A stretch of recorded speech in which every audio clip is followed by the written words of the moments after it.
Holy crap. People persist in doubting the evidence. Don't run and hide. Don't be afraid. Don't turn away any longer. The truth will set you free. If the game is rigged, change the game. You're listening to Jimmy Church, Fade to Black. Game changer, game changer, game changer, game changer. The Game Changer Radio Network.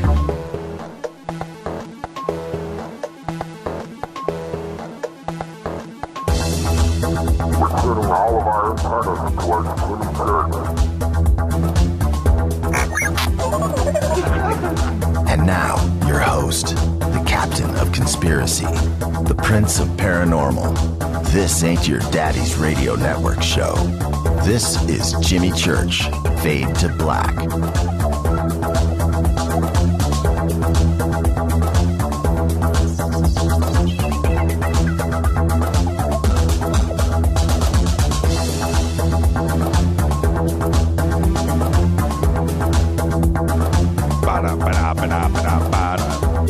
What's up? It's Monday. How you doing, Fadernauts? Yeah. Feels so good to be back in the chair. All right, let's do this. It's going to be a lot more fun tonight than it was on Saturday on HBO. I'll tell you that right now. I'm ready to knock somebody out. Put me in the ring with Mayweather. All right, let's go. This is Fade to Black. Bespoke radio for the masses. Today is Monday, May 4th. 125 days into the new year. 240 days left. We are live from the City of Angels studios right here in downtown Burbank, California. That's right, City of Angels Vapor, otherwise known as COA. COA Vapor, makers of the Fade to Black e-juice. It's called Fader Loops and Cream. We did it for Saturday morning cartoons. That was the whole vibe, and we knocked it out of the park. Just go to COA at jimmychurchradio.com, click on the banner, use the promo code Jimmy. Get yourself some free shipping. All right, let's go. I'd like to welcome everybody listening all around the world, all across the United States, hither and thither, to and fro, back and forth, up and down, east and west, north and south, far and near. Welcome. This is Fade to Black. I'm your oh-so-humble host, Jimmy Church, and tonight we have live from Switzerland, Erich von Daniken. Erich von 80 and going strong. Can't wait. He'll be with us in a few minutes. Tomorrow night, David Sereda will be with us, also from out of country. And then Wednesday, Richard Shaw and the Torah Codes. And then, of course, Thursday night, Fader Night, open lines. A big, proud salute to the men and women in uniform, the men and women in uniform all around the world, fighting the good fight for us. For without them, there is no me, there is no you, there is no us. And you could not hear me right now, and I really need you to think about that for a second. That's what this show is about. Freedom of speech. Our First Amendment right to protest, because that's what we do every night on this show. All right, I am ready. Great weekend, except for that kissing fest, that love fest that went down Saturday, the fight of the century, the hugs of the century. It was like a Barney show, wasn't it? It was like Barney, right? Right? I love you. That's what it was. It was the Barney show. Just come here, Money May. Let me hug you. Let me put my tongue in your ear. God, man, but just and everybody defending the other guy. Well, he did okay. He did. You know what? No, man. You don't hype a fight like that and bum everybody out. Like me, everybody watched that fight. Everybody laid down 100 bones. And we did, man. We made sure our mood was right. You know, you come off Friday night, you come off Hangar 1, you know, you're having a good paranormal weekend and you're ready for, you know, a little bit of butt kicking on a Saturday night, and you get that. So I made a bet with Race, and I lost. So I have to, at some point, we won't do it this week, but at some point I have to man up on my commitment to my wager. And there you go. All right, so I'll make good on it, Race, I promise. And maybe we'll do that tomorrow night. Okay. All right, let's go. Let's get this show cracking. Tonight, Erich von Daniken's with us, and I'm so fired up. And he's a friend of the show, and he's a friend of yours. And tonight, he's gonna bust another one off, and I'm really looking forward to it, live from Switzerland. And for him to, you know, get up at the crack of 4:30 in the morning in Switzerland. Well, you know, it's not that bad. I mean, Switzerland's pretty sweet. But 80 years old, man, doing it. And, of course, he will be out here in just a couple of weeks at Contact in the Desert. And so we'll do a little, what do you call it, preamble. We're going to do that tonight with Erich, what he's going to be talking about out at Contact. And then, of course, I told him, I said, look, man, you know, when you come on this show, I mean, I'm gonna repeat what I'm telling you right now, what I told him. I'll do it when we bring him on here in a few minutes. I told him, I said, look, man, every time you come on the show, I get email and tweets and text and posts and everything, and they're so thankful for you to come on the show and just talk about things that you don't normally. It's zones that you don't go into.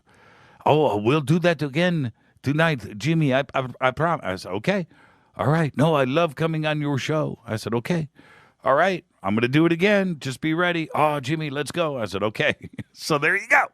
He's fired up. He is ready. Talked to him a few minutes ago, and he is up and fired up and ready. He's 80. He probably gets up at 3 o'clock in the morning anyway. You know how they do it. But that's all right. So we'll have Erich with us here in a few, live from Switzerland. And again, I want to remind everybody, tomorrow night, David Sereda finally will be on the show with us. Fired up about that. Very excited. Love it when we have a first-time guest, one that has been as requested as David has. And last year we were close to getting David on the show, and then we just had booking issues between the both of us, and we just couldn't get her done until this week. So there you go, David Sereda tomorrow night. And then, of course, Richard Shaw back with us with his new video DVD that just came out, The Torah Codes. And we've got a bunch of literature and illustrations, too, that we're going to get up. I think some of it's up on the website now. We'll get some more up in just a few, okay? Welcome to all of the new Fadernauts, by the way. All of you Fadernauts, welcome. Tonight, 2 nights ago, actually, it was last night. Last night I watched a movie. It seemed like it was 2 nights ago. No, 2 nights ago was the fight. Last night I watched a movie called Robinson Crusoe on Mars. And it stunned me, shot me right between the eyes. And I can't wait to talk to Erich about this tonight. But references to, it's a movie from 1964. Somebody posted up, throw it up in Twitter. It's called Robinson Crusoe on Mars, 1964. There's 3 actors in the movie. That's it. 1, 2, 3. That's it. Adam West is one of them, Batman. He's in the movie for about 3 minutes. Other than that, it's just 2 actors. And, you know, you got your Robin Crusoe role and you've got your Friday role, right? And that's it. But the references to the Maya and the Mayan gods are in this. It's an incredible movie, and one that went completely under the radar. And so here we are, 50 years later, and I'm going to make sure that this movie gets noticed. So anyway, I was just thinking out loud. I want everybody to see this on Fader Night. I'm not going to let this thought escape me. I'm going to say it 10 times before the show's over. Robinson Crusoe on Mars. Amazing movie. All right. Let's get this show cracking. You ready? The faster that I talk, we get to the commercial breaks, then we get to the news, and then we get Von Daniken in here. So let's just get this show cracking. Today, Mike Dirnt, bassist for Green Day, 43 years old. Oh, who did that? Mark Dunbar, you are quick. Jeremy May, you guys are quick. All right, let me get this up. Let me retweet. Oh, man, I love you guys. I love the fader dons. There you go. That's Robinson Crusoe on Mars. Wow, 2 different movie posters. Look at that. That's pretty cool. Are they the same? Just different colors. Yeah. Yeah, I dig it. Okay, but that's it. That's the movie. All right. Anyway, what was I doing? Oh, yeah, Mike Dirnt, bassist for Green Day, 43 years old, multimillionaire. Mick Mars. Today should be a national holiday. Mick Mars of Motley Crue made it to 64. Love you, Mick. Lance Bass of NSYNC is only 36. Lance Bass, already at the age of 36, has lived like 8 lives. Randy Travis, 56 years old. Actor Will Arnett, who is quickly becoming one of the most in-demand, funniest guys, one of my total favorites, hands down. Will Arnett, 45 years old. You know him from Arrested Development. I know him from Brother Solomon, one of my favorite movies, Let's Go to Prison. Let's Go to Prison. Hot Rod, one of my favorite all-time, Blades of Glory. He was Batman in the Lego movie, in case you didn't know. And also, the movie The Rocker. You remember about the drummer? With what's his name? He plays, doesn't he play the lead singer? What was his name? Lex or something in The Rocker. Anyway, Will Arnett, 45 years old. Our dead guys' birthdays today are, we ain't got none. That's a rarity. Oh, I wanted to go back. Randy Travis, 56 years old. A friend of mine, his name is Jeff Lady. Jeff and I we're in Manhattan. Jeff and I did many trips to Manhattan together on business.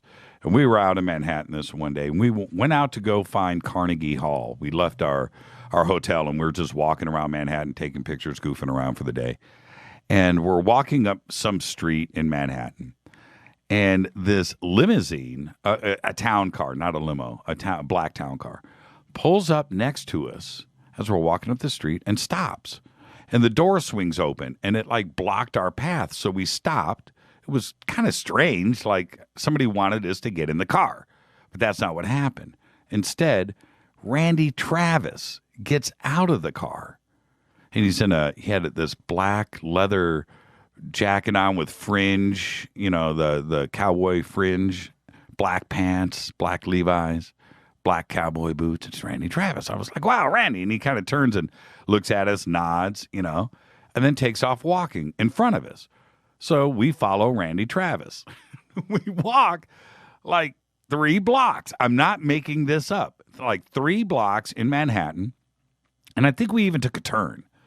But it was like 3 blocks, maybe 4. Good distance, but we're walking directly behind him.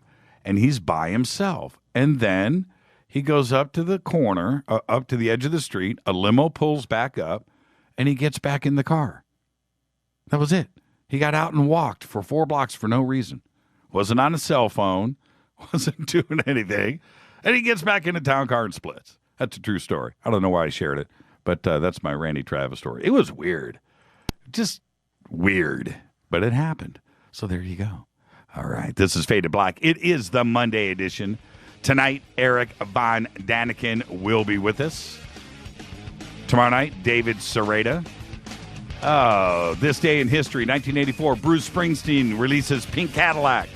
1970, National Guard kills 4 at Kent State. 1956, Gene Vincent records Be-Bop-A-Lula. We'll be back with all the news that you know nothing about right after this. Follow us on Twitter at JChurchRadio.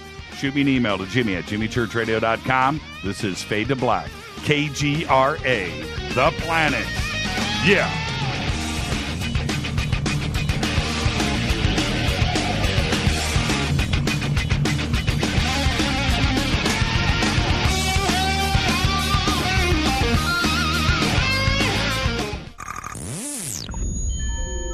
You're listening to Jimmy Church Fade to Black.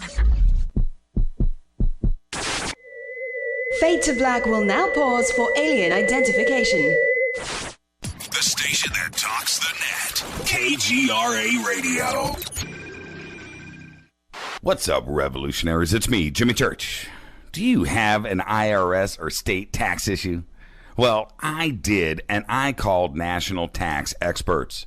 My problems were fixed, done, fini, and man, I gotta tell you, it was a relief.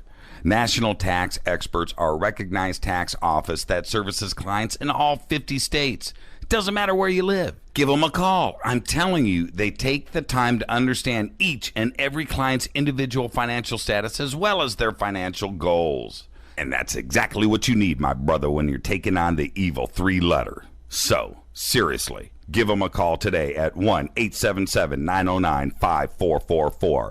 Again, 1-877-909-5444. Or go check out their website, www.nattaxexperts.com. That's NATTAXEXPERTS.com. Tell them Jimmy sent you.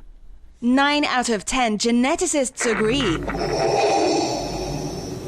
Fade to Black is not your father's radio show on the Game Changer Radio Network and KGRA, The Planet.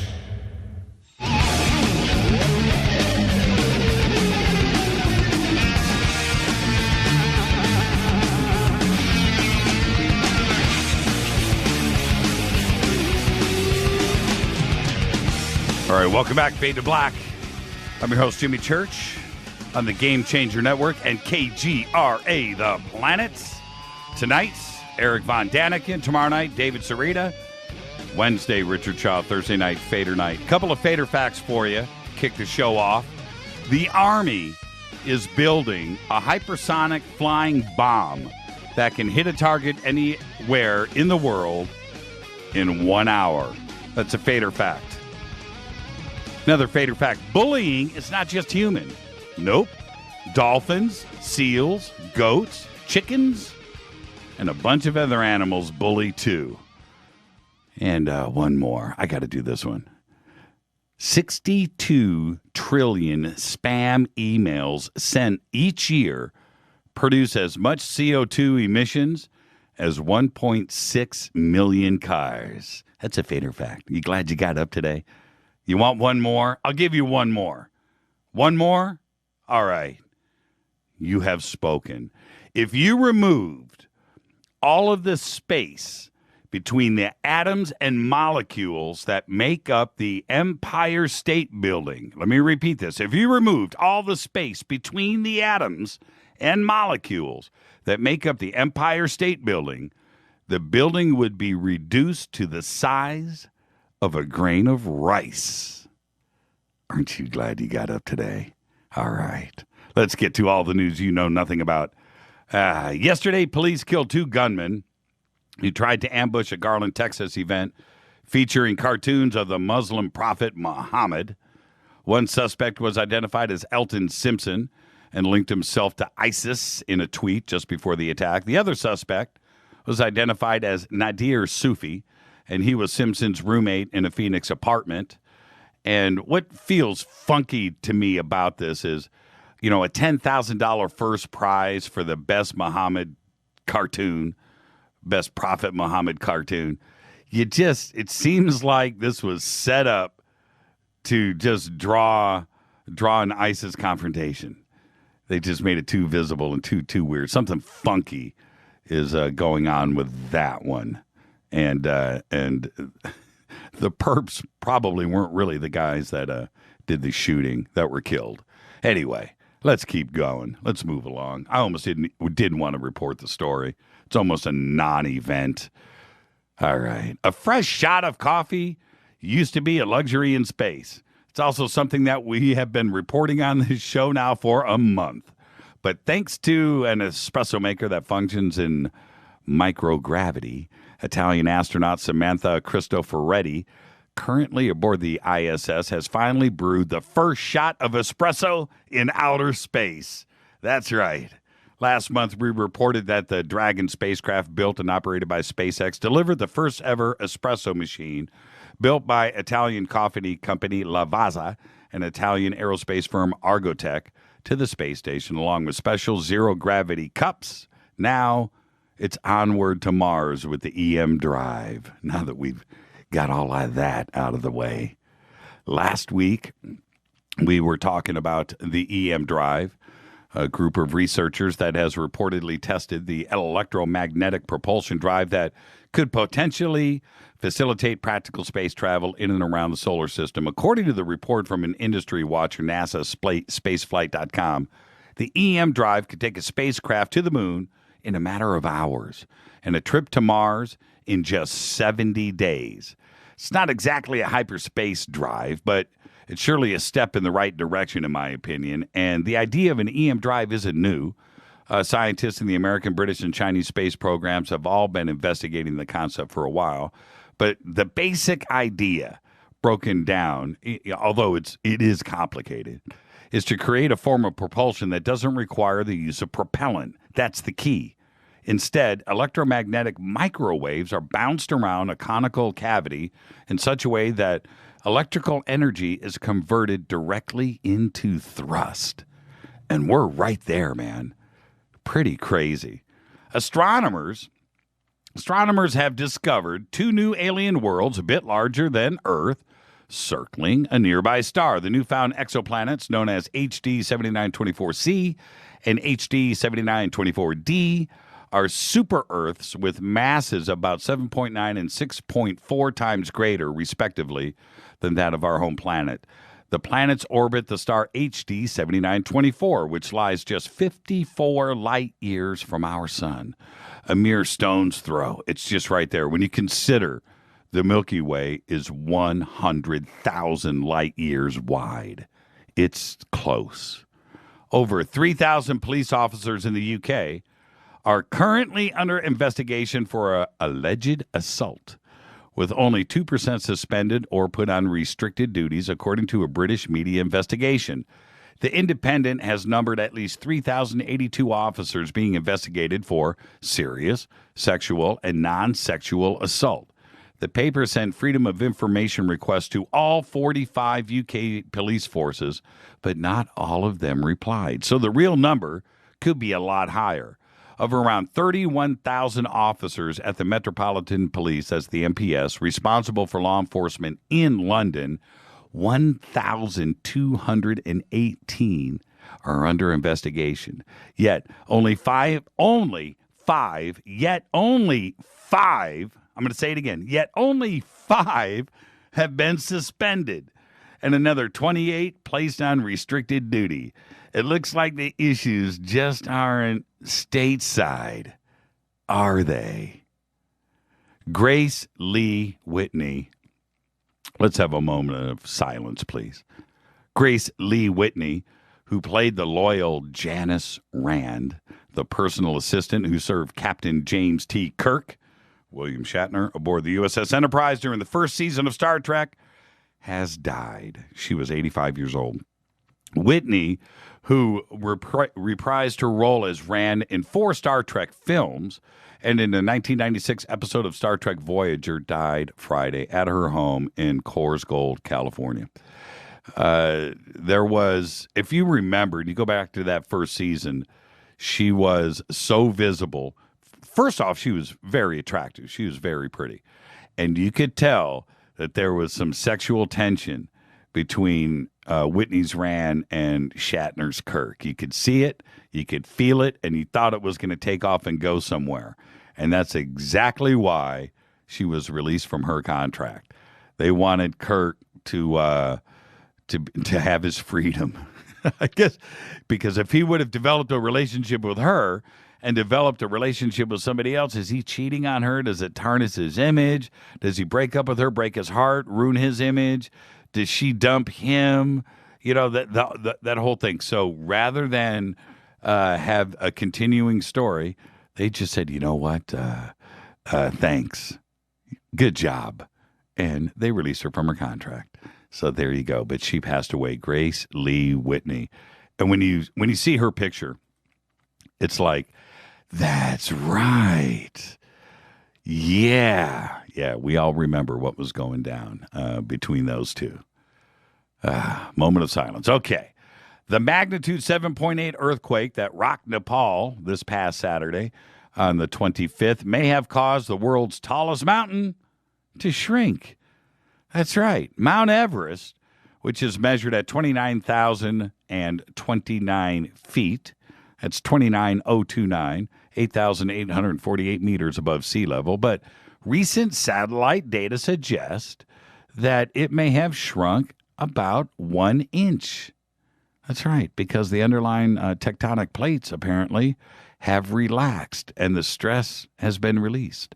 Well, at least just a little, about an inch worth. How do they measure that? 29,029 feet, 1 inch. But they say it's happened. All right, I am ready. I've got so much stuff that I want to talk about, but I want to get Von Daniken in here. Okay, when they give me the signal that Von Daniken's ready, we'll peel out. How's that? Microsoft's new browser is going to be called Microsoft Edge with an E logo, just like Explorer.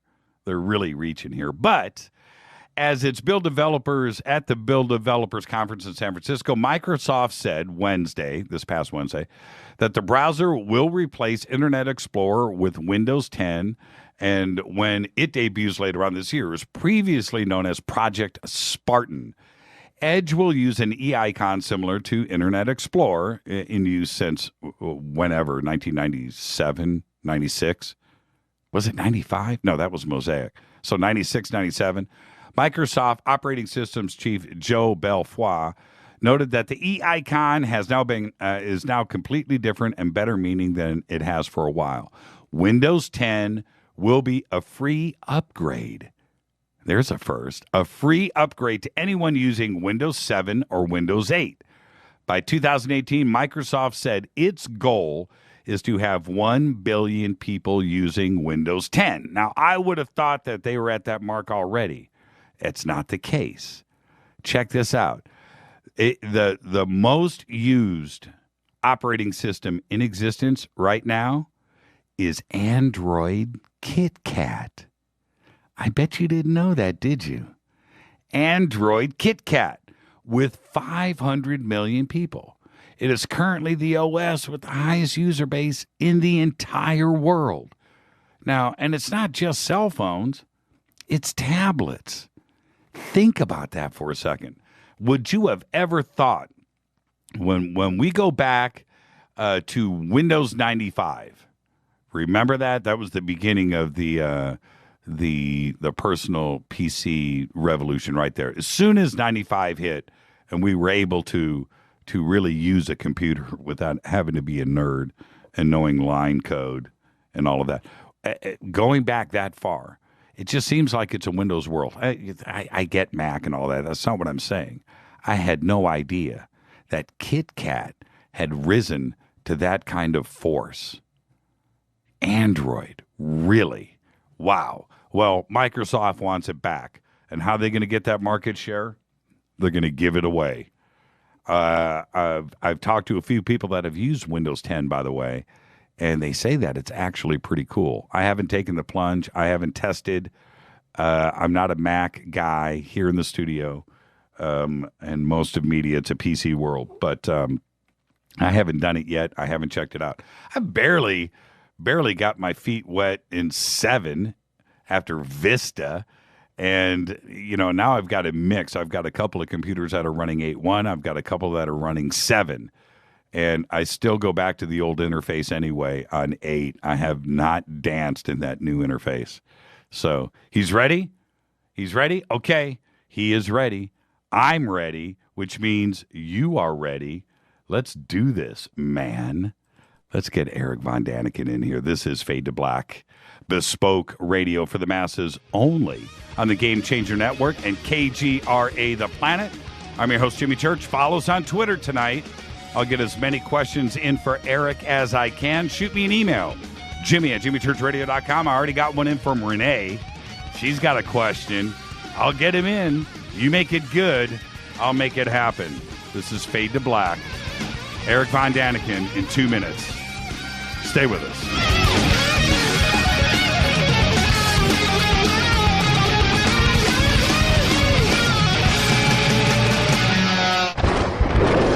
This is Fade to Black with Jimmy Church on the Game Changer Radio Network and KGRA, the Global Radio Alliance. The station that talks the net. KGRA Radio. Hi, this is Jimmy Church of Fade to Black. Today, everybody, the Fadernauts and planet Earth is vaping. And I'm very proud to announce our very own e-juice. When we were approached by City of Angels Vapor about Fade to Black e-juice, I wanted to make sure that it was the very best and that the flavors were something that I could create myself. And we did just that. Introducing Fade to Black Fader Loops. This will take you right back to Saturday morning cartoons and your favorite bowl of fruity, loopy cereal. Just click on the banner or go to www.coavapor.com. Enter the promo code Jimmy for the Fader Not Special. That's www.coavapor.com. Go back, Lee Tappy. Imagine no longer being tied down to your computer, but having the freedom to take live talk radio with you anywhere you go. TalkStream Live introduces our first ever iPhone application. The talk shows you follow now follow you. And your iPhone is now the fastest and easiest way to stay connected to the best talk radio on the internet. Let TalkStream Live transform the way you listen to radio. Listen to live talk shows 24 hours a day, 7 days a week. Mobile talk radio from TalkStream Live. Now available in the iTunes App Store. This is Toby Kebbell. You're listening to JimmyChurchRadio.com. Don't hurt me, Jimmy. I'm only little. Hey, I'm Adrian Grenier. And this is Ari Gold. We're the Honey Brothers. We're of the Honey Brothers. Hey, I'm Adrian Grenier. And I'm Ari Gold. We're the Honey Brothers. And you're listening to Jimmy Church. The Revolution. Attention, all Fadernauts. Studio Dome has a special deal on their SD1 Bluetooth speaker. Just go to jimmychurchradio.com, click on their banner, enter the promo code Jimmy, and you get $40 off and free shipping on the SD1. It's voice activated, comes with a USB antenna, cables, and a carry bag. Never listen to your phone, tablet, or laptop speakers ever again. It's the only way to listen to Fade to Black. That's jimmychurchradio.com, Studio Dome banner, promo code Jimmy. Go back, Lee Tappy.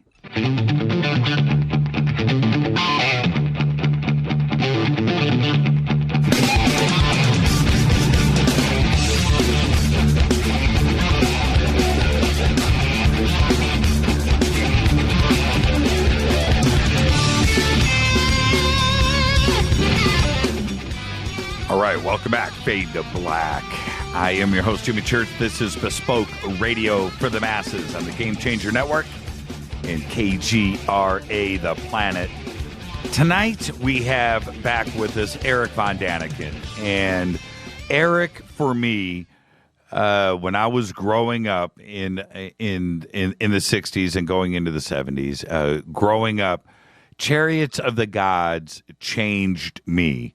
And I will never forget what Chariots of the Gods and the book and the movie meant to the United States back then, and the sensation of it, the way that it swept across the United States, and the full page ads in the newspapers. And I was a young man, you know. I was 8, 9, 10, 11 years old when the sensation swept across the country, and I won't forget the advertising that was on TV, and like I said, in the paper, the full page ads, Chariots of the Gods, and what it meant. And I couldn't wait to get my hands on the book, and I was very young, but I got it. I got the book. I read the book. I went to the movies with my family and saw it on the big screen, and I just couldn't believe what I was seeing. And he has been on this program now a couple of times with us, and what it means to me to talk to Erich and all of the questions that I've had inside of me over all of these years. If I could just talk to Erich. Well, I've been able to do that now a couple of times on this program. Tonight we're going to do it again. I'm very excited. Erich just turned 80 years old. Of course, I'm going to ask him about that too as well. But 80 years old, still going strong. and still fired up. And again, I met him last year at Contact in the Desert, and here he's going to be back in just a few short weeks right here in Southern California, and I'm totally fired up about that too as well. I get to actually hang out with somebody that has influenced me so much over the years. Erich von Daniken won instant fame as a result of the television special In Search of Ancient Astronauts, based on his first book. In 1993, the German television station SAT1 started a 25-part TV series with and by Erich von Daniken entitled Auf den Spuren der Allmächtigen, Pathways of the Gods. In 1996, the American TV company ABC Kane produced a one-hour special filmed all over the world entitled Chariots of the Gods, The Mysteries Continue. This film was broadcast on the ABC network here in the United States September 26, 1996.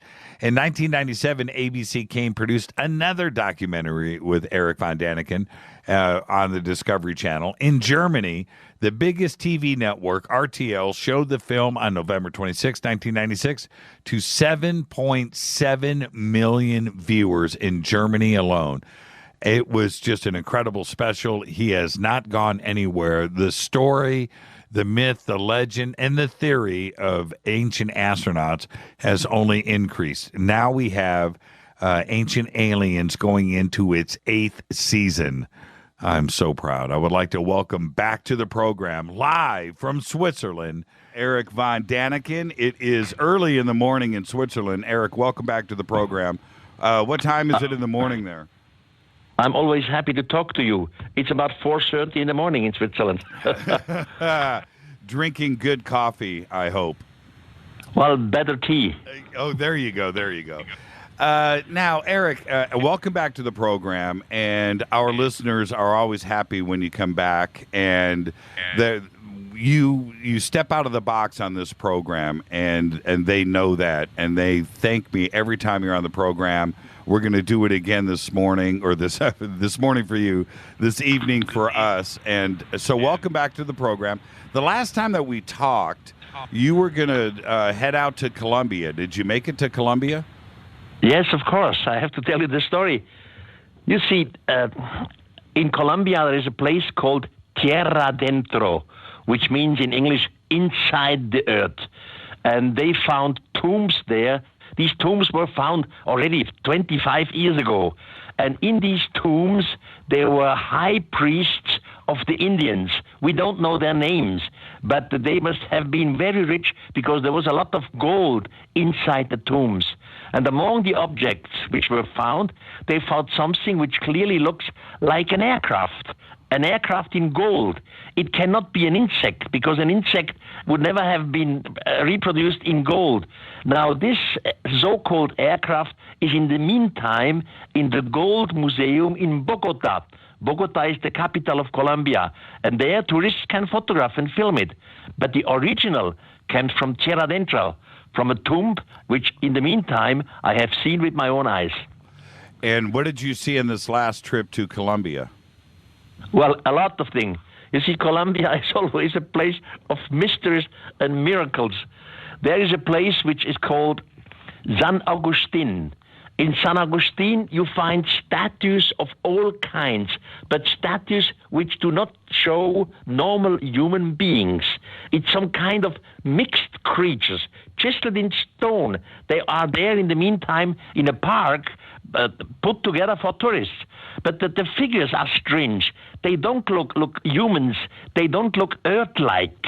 So we have no explanation. Who made it and what do they represent? There has been so much talk lately about elongated heads and, Peru, Ecuador, Bolivia. With that, has there ever been any evidence of that in Colombia? Yes, always. You see, some thousands of years ago, there was no differentiating between Colombia or Ecuador or Peru. We had not of these nations. It was all Inca, and earlier it was pre-Inca. So in all these countries, today's Colombia, Peru, Ecuador, you find mysteries which still have not found an explanation in archaeology. For example, there is a place called Samaipata. Samaipata is about 1.5 hour drive from the city of Santa Cruz de la Sierra. Now in Samaipata, you stand before a mountain, and in the center of the mountain, 2 grooves go up.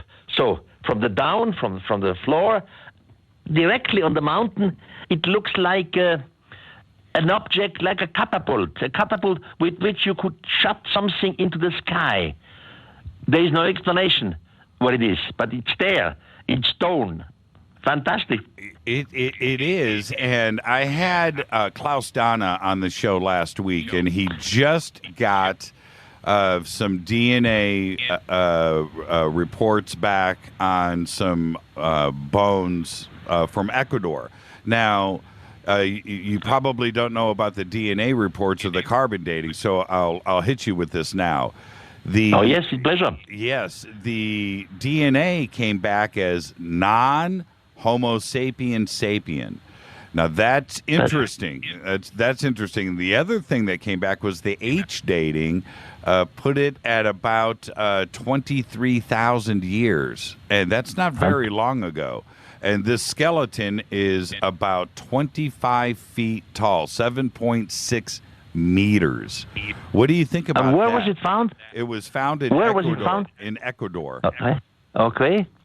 I know Klaus Dona. He's collecting wonderful, mysterious, and strange things. Now concerning this DNA stuff, I am absolutely sure, and this I can prove because of the old documents, that the human race was genetically changed long time ago. I can say this because some 50 years ago, the Dead Sea Scrolls were found, near the Dead Sea in Israel. Yes. And among the Dead Sea Scroll was one of them, which they call today the Lamech Scroll. What is the Lamech Scroll?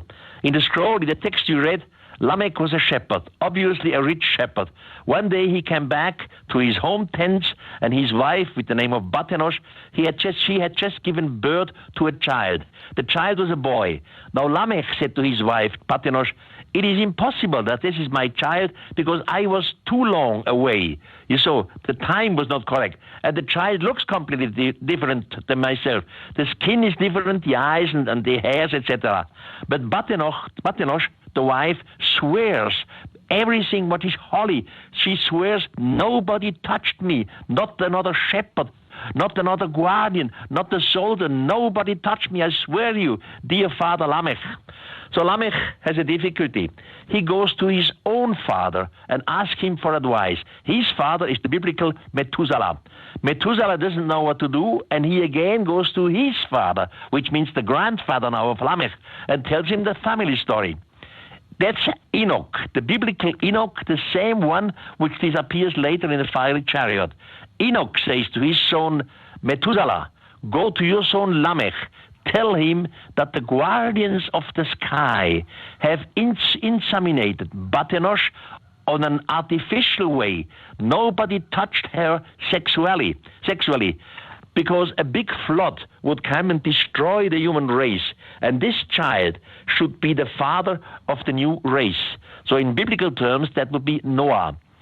Because we are all descendants of Noah, we are part of this changing of genetical code. If we take stories like that, Eric, and I'm so fascinated with it, if we take stories like that and just translate it into modern English, we have a Hollywood science fiction movie, don't we? Of course we have a Hollywood science fiction movie, but the time has changed. You see, there's a spirit of time. In the past, our scientific professors, our translators, let's say 150 years ago, they were definitely brilliant person and absolutely integral personality. There was nothing like a cover-up. But in their time, they had to translate with their knowledge. So, for example, you translate a text in which you find angels descend from heaven to the sky. But these angels have sex with humans. So it cannot be real angels, spirits, or ghosts.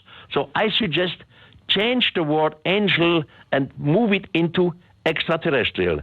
We find in the past that some humans have been taken up to the heaven. Now change the word of heaven and make it out of space. Or we find some war in heaven. There was war in different mythologies, but even in our own religion, we had a war in heaven. Look, I am educated as a Catholic, and I was brought up, and they told me, when we live correctly, when we are fair, we do not cheat, we do not kill somebody, then finally when we die, we come directly to heaven. And in heaven we are close to the Almighty God. It's a place of absolute happiness. But in the same heaven, there was a war.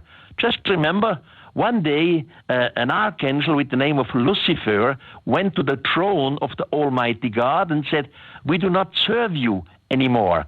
And then the Almighty God asked the help of the archangel Michael to throw Lucifer out of the heaven. So it's not heaven, it's in reality space. Now we have another time than our professors 150 years ago.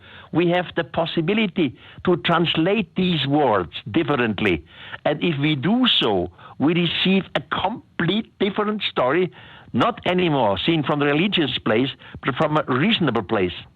Why is it, Erich? Why is it that an archaeologist and these translators can go and translate these texts and be okay with beings from heaven and artificial insemination and all of these, fantastical claims, space, all of this stuff is there, but then when we try to just look at it logically, that it could be extraterrestrial, then that's unacceptable. But all the other fantastic parts are.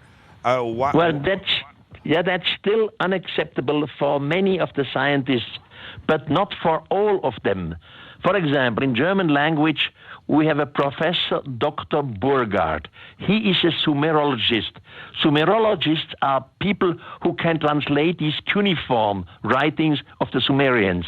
And there is on a temple wall, there was a writing which was written by a high priest female. Her name was Encheduanna. Now, Professor Dr. Burgard, the Sumerologist, translated the 4,300-year-old text of Encheduanna in a modern way. And he clearly says now, as a scientist and as one who knows Sumerian language, they are talking of space people. They are talking of something which today we would call space shuttle. There were flights between the surface and the earth up there. The humans had to work for there. The humans had to help to produce fuel and all these things. So it makes sense, new translation. The same situation we have in India. In India, we have a lot of old texts, so-called Sanskrit texts. In the past, all these texts were translated in a religious way. In the meantime, there is a professor, Dr. Dilip Kanjilal. He is the first one, and he's absolutely professional, translated now some of the Vedic texts with modern eyes. And like the Sumerian professor, he's a professor in Sanskrit, he says, this is tremendous. This is incredible, the knowledge which comes out of these old texts. We just have to forget the religious interpretation and to look at it with our modern eyes. Time has changed. Is there a civilization, an ancient civilization that did not refer to angels or beings from the sky? Not to my knowledge. Right, they all did, right? They are worldwide. I'm really a specialist in this. In the last year, I have come out with another book, and I have just looked at about 50 Indian tribes. With Indian, I mean the natural Indians, from North and Central America. And in every of their mythology, they speak about visitors from outer sky, of sky people who were there, who teach them, who help them. Then they disappear one day, but always with the promise they will return to the earth again.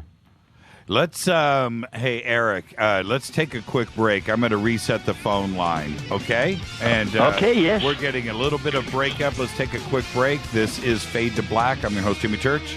When we come back, we're going to reset with Erich, and we'll pick it up from there. Thank you, Erich. Well, let's take a quick break.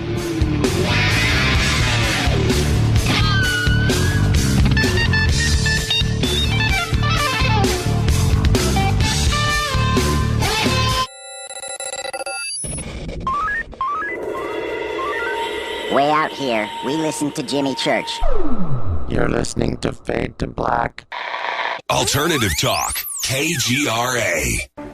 This is Jimmy Church of Fade to Black. May arrives soon, and with it comes another Contact in the Desert. So join me in Joshua Tree, California, for the 3rd annual Contact in the Desert Conference being held May 29th through the 31st.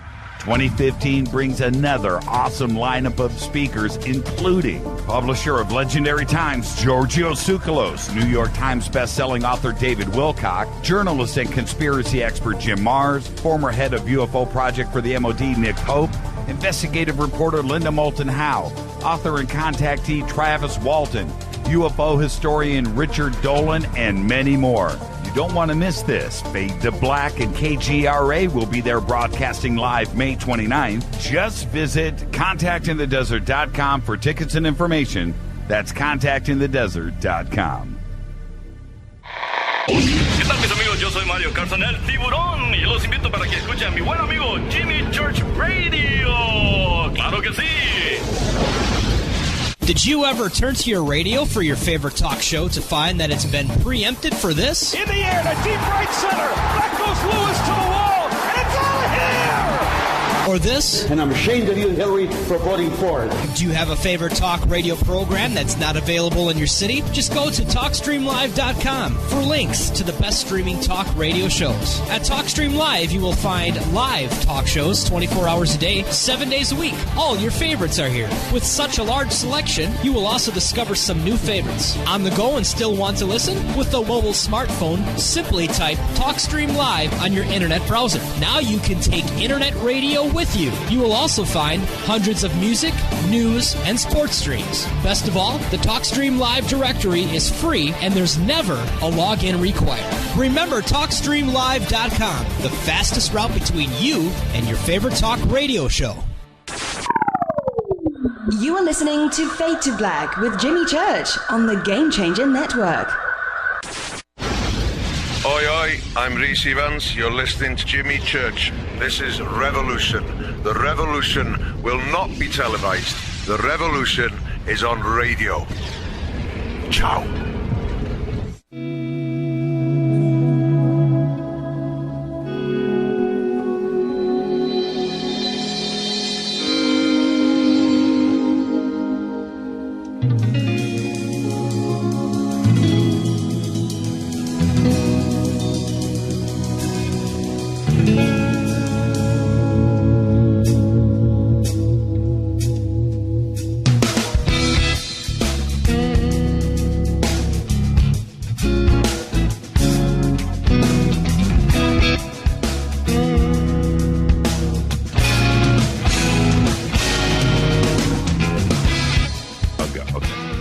Everybody, welcome back to Fade to Black, bespoke radio for the masses. I'm your host, Jimmy Church. We are live from Switzerland with Erich von Daniken.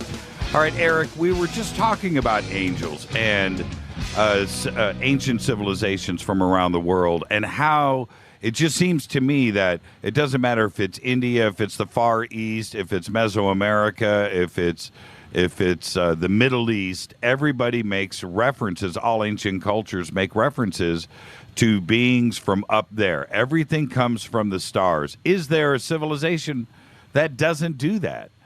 Not to my knowledge. Look, in the meantime, I'm 80 years old, and I do this job of research in old writings, holy and non-holy writings, since nearly 50 years. And I know most of the cultures and their mythologies and their religion, and they all talk about teachers from heaven, teachers from the sky. You see, some 2,000 years ago, roughly, we had some historians which, for example, went to Egypt or went to the Far East, people with the names like Herodotus, the Greek one, Strabon, Plutarch, Diodor of Sicily, etc. We know their works, we know their books. Diodor of Sicily, for example, was a historian who published, at that time, 2,000 years ago, 28 volumes. And in all of these scientific people 2,000 years ago, they referred to the gods. There is no other way out. The gods were coming down with smoke, fire, loud mouths, trembling. They were teacher. They helped the human. Diodor of Sicily even says, before the gods descended, we, the humans, were still primitive. We have eaten each other like cannibals. It was the gods who forbidden this.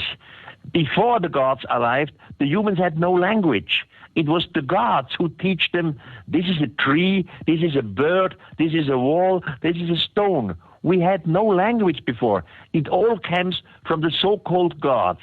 But the gods is not what religions think, some spiritual being somewhere in a heaven. The gods were definitely extraterrestrials. The traces in the holy writings are absolutely clear in this belonging. If somebody said those things today in modern history, right now, today, in 2015, references to, learning from the heavens or speaking to somebody or anything like that, the same references that were made in the ancient texts, if that was done today, then society would immediately say that they are claiming that they're talking to extraterrestrials. I don't understand what the difference would be between ancient texts or if those claims were made today. You see, the problem we have is with us humans. Generally talking, we have two kinds of humans on this planet. One kind of human is religious. It doesn't matter what kind of religion. The religious people, they believe that God made everything. God created the universe. God created the planets, the solar system, of course. They made the plants, the trees. But as crown of creation, God made humans.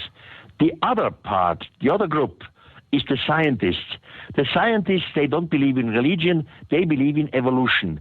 Everything has to do with evolution. We have grown up in evolution. That means mutation, selection, etc. But we, the humans, we are the top of evolution. So in both cases, if you look at it religiously, the crown of creation, or scientifically, the top of evolution, in both cases, we look at ourselves as the greatest. Something like us does not exist in the universe. We do not want extraterrestrials. It's a psychological problem.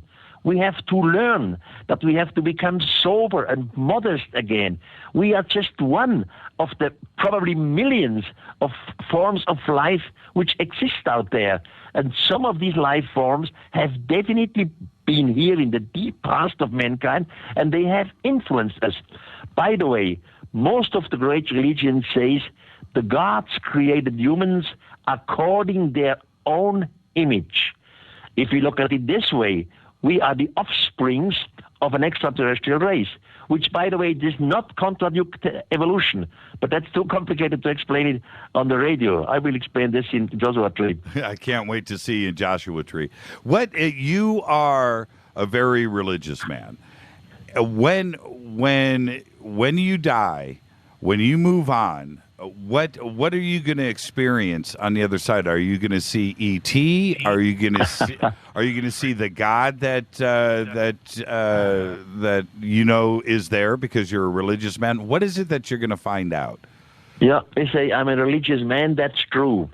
Again, educated as a Catholic, so in Christianity, I do not believe anymore in my educated religion. But I am sure our planet was visited by extraterrestrials. Now, let's assume for just 2 minutes that my assumption would be correct. So then we have to ask, all right, where did these extraterrestrials come from? What is their evolution? Now we can speculate they were influenced by another solar system. Okay, where did the others come from? Etc., etc.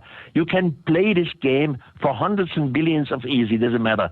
Finally, you arrive on a starting point.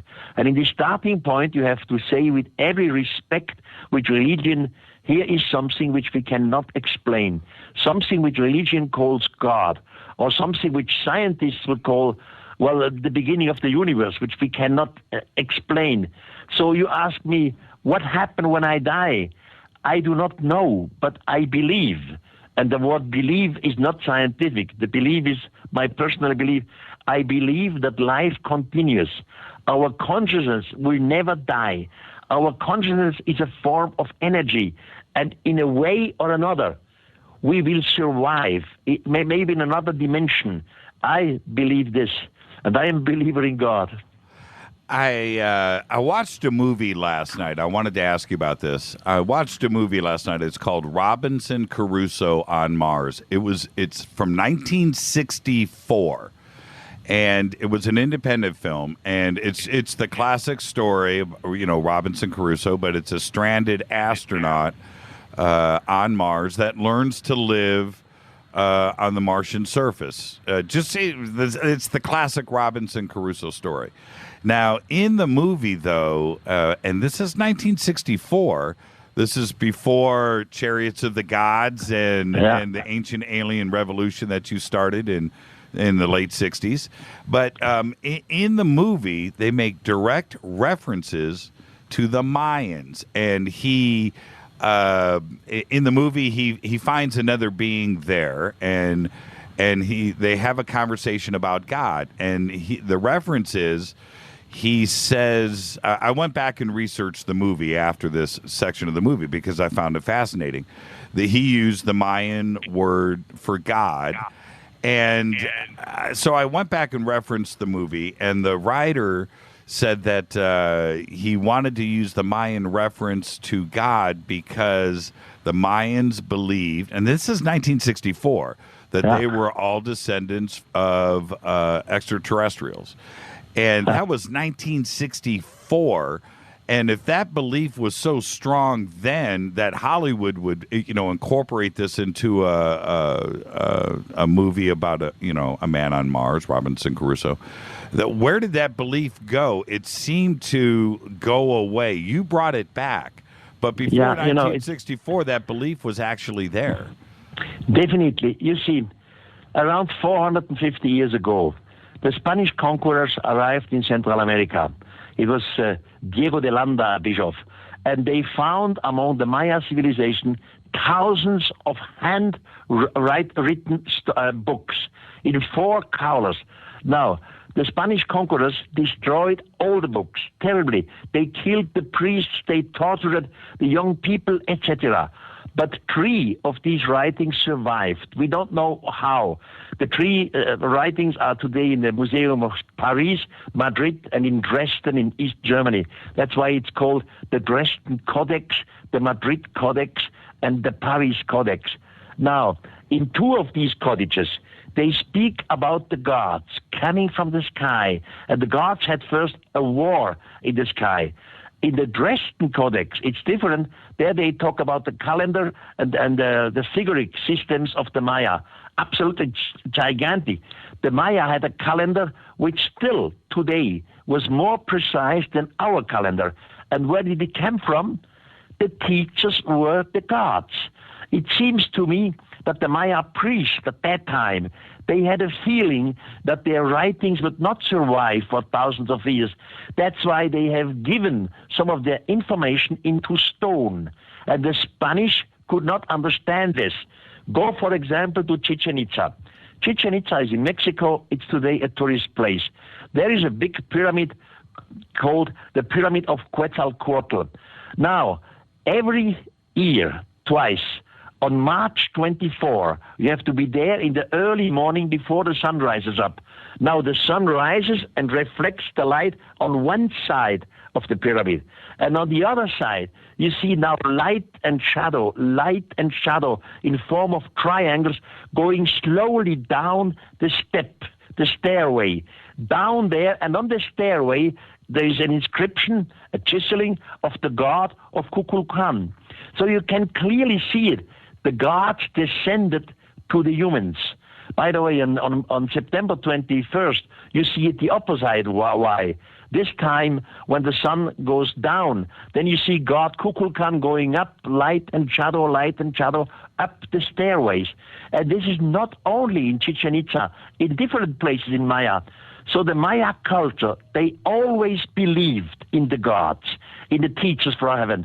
They knew it, that these teachers from heaven were there, and they still expect today, one day, these teachers from heaven will return. What? In every Maya temple, by the way, you can see these descending gods. Like we in our Christian church. You go to a Christian church, then you see in pictures on the high altars, you see how Jesus Christ resurrects up to the sky, to heaven. But in the Maya culture, it's the same thing. They show in their chiselings, in their temple, that they're sending gods. I wanted to ask you, what I don't understand is why modern culture just wants to steadfastly strike down and deny the Mayan connection when that's exactly what the Mayans have been trying to say to us from the beginning. Really? And I just don't understand why we want to not believe that. We want to be the opposite of that. It's like we don't want it to be true. And I don't I don't understand why. No, it has to do with religion. Yeah. We have big and powerful religions on this planet, and the religions do not want that their belief is destroyed. But the religions are wrong because you will never lose God. You will not destroy the concept of God. All that you do, you learn from the past and you understand it was not something spiritual, the God. It was real reality, beings which talk, which influenced humans, beings which you could touch. That's the difference. But you will never lose the gods. So religions are fighting against this. Just an example, 2 days ago, I had a short speech at the university in Fribourg. Fribourg is a university city here in Switzerland. It was not the public. It was just for the students. There were just about 40 students there and 3 or 4 professors. I was talking then about the flying vehicles in ancient India. These flying vehicles definitely exist, and they describe clearly the difference between vehicles who have wheels, who are for the ground, and the vehicles who have no wheels. They go into the heaven, into the sky, including the moon. Now, after my short presentation, a professor of archaeology came. It was an absolutely friendly way, our discussion, and he explained to his students, well, we have to see this in another way. There were never flying machines in the past. He said, today, when we see a rich man want to have cars. He want to have fast cars, like a Mercedes or a Ferrari or whatever. And in the past, 2,000-3,000 years ago, it was the same thing. Rich men, they want to have their chariots, and the chariots were expensive. They were covered with gold and sometimes with diamonds, and then were horses before the chariots, and they were running very, very fast, and the wind were floating through the air and through the air. So the people believed that these chariots are flying. So the professor brought a natural explanation. Later, when we discussed friendly, I said, dear professor, you do not know the ancient Indian texts, because there they make clear differences between the chariots with wheels for the earth and between the chariots who fly away. It's not the same thing. But still today we try to bring to our students an explanation which is yesterday's explanation. It was respectful, wonderful, scientific yesterday, but it is not modern anymore. It is out. Do you think that professor was believing what he was saying to the students, or he was just trying to not freak the students out? No, he was believing. He was an honest personality. He was believing that. And he did not know the old Indian text. Maybe, some professors know, for example, one of the Indian mythology. It's called the Mahabharata. But the Mahabharata is consisted of 1,200 pages. This is an incredible, much bigger than our Bible, for example. So the professors don't know these texts. And I know them. That's the difference. Well, we only have a short time together. I want to get to a couple of other things. Tomorrow is May 5th, and they are Jaime Maussan and Tom Carey and Donald Schmidt. They're going to do the big reveal of the Roswell Slides, which purportedly, allegedly show an autopsy setting of a beheaded alien being. It's 2 slides. And they're going to do this reveal tomorrow in Mexico City. We all love Jaime and Tom and Donald Schmidt. But are you a little nervous that maybe for Jaime and their careers that maybe these aren't going to be what they want them to be? Well, I know him. And he was a TV journalist in earlier days, and I respect him very well. He's a honest people. He just gets angry because the scientific community never accept what he is presenting. And this is the case all over the world. Most of the scientific community, soon as you talk, for example, of UFOs, they say it's all rubbish. We are not interested in this. And even if you bring proof, they will not look to the proof. So, but I'm afraid that maybe tomorrow he presents proof for the Roswell case, the scientific community again will say, well, this is not proof, it's a falsificate, somebody put it together or whatever. So Jaime has a strong position, but probably he's not accepted in the world. Yeah, it's a big day tomorrow, and I just hope for all of us, for you, for me, for all of us in this community, that it turns out to be okay. But you're absolutely right. No matter what it is that he presents, they're going to do their best to strike it down. Yeah, that's an old story. And this has to change, and it will change. We live in another world. We have worldwide communications. We have World Wide Web. We have satellites, etc. You cannot isolate the community of the world anymore. Sooner or later, this truth cannot be denied anymore. There are too many facts, be it from UFOs, be it from the deep past. Now, you've been on with this so many times on this program, and I've never asked you about Father Crespi. And it's one of the most fascinating stories in all of the world, all of archaeology. It is right there. You've been a part of it. Yes. So let's talk about Father Crespi for a second. I know that you did an expedition in 1976 of the Teos Cave. But before we get to that and what the objects were and where the collection is today, we'll talk about all of that. But did you ever meet Father Crespi? At least 3 times, all together. I was, we say, 4 days together with Father Crespi because he was living in Cuenca. Cuenca is a city in Ecuador, in the highland of Ecuador. And there they have hotels. So I was sleeping in a hotel, and the next morning I was back again in the backyard of Father Crespi's church. I made hundreds of photographs of incredible objects. I knew him very well. Now, we're going to move on, but I wanted to reference one thing. This rumor going around about Father Crespi being Hitler. Do you think that is part of a way to defame Father Crespi and make a change of it? Father Crespi being Hitler? Yeah. Who comes with such a rubbish? Exactly. When you met him, I mean, did you look at him and was there anything No, nothing at all. He was a Jesuit priest. He was a sober, calm, old, wonderful personality. His face had nothing to do with Hitler. His language was Spanish and Latin. He spoke perfect Spanish. If Hitler would have learned Spanish, I would have recognized the difference in language immediately, because I'm not so bad in languages. No, definitely. Father Crespi was a wonderful priest.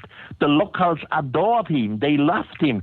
It's the local Indians who brought him all these objects made out of different forms of metal, chiseled with fantastic things with dinosaurs on it, dinosaurs which humans could never have seen because dinosaurs died out some 60 millions of years ago. But they are there in Father Crespi's collection, etc. No, he has nothing to do with Nazi or Hitler. That's all rubbish. Yeah, it has to be a way to defame and strike the story down, and it's total disinformation.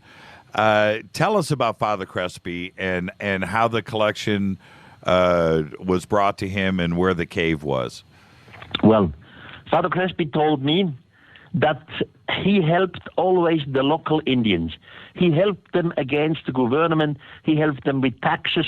He helped them to fill out some formularies, some stories when they had problems with the local community, with the local authority. So, to thank Father Crespi, the local Indians made him presents. They never had money, so they brought him all kinds of metallic plates. Some of these metallic plates are very thin, maybe just 1 or 2 millimeter thick. Others, they are a little thicker, and there were hundreds of it. Father Crespi had them in a cellar.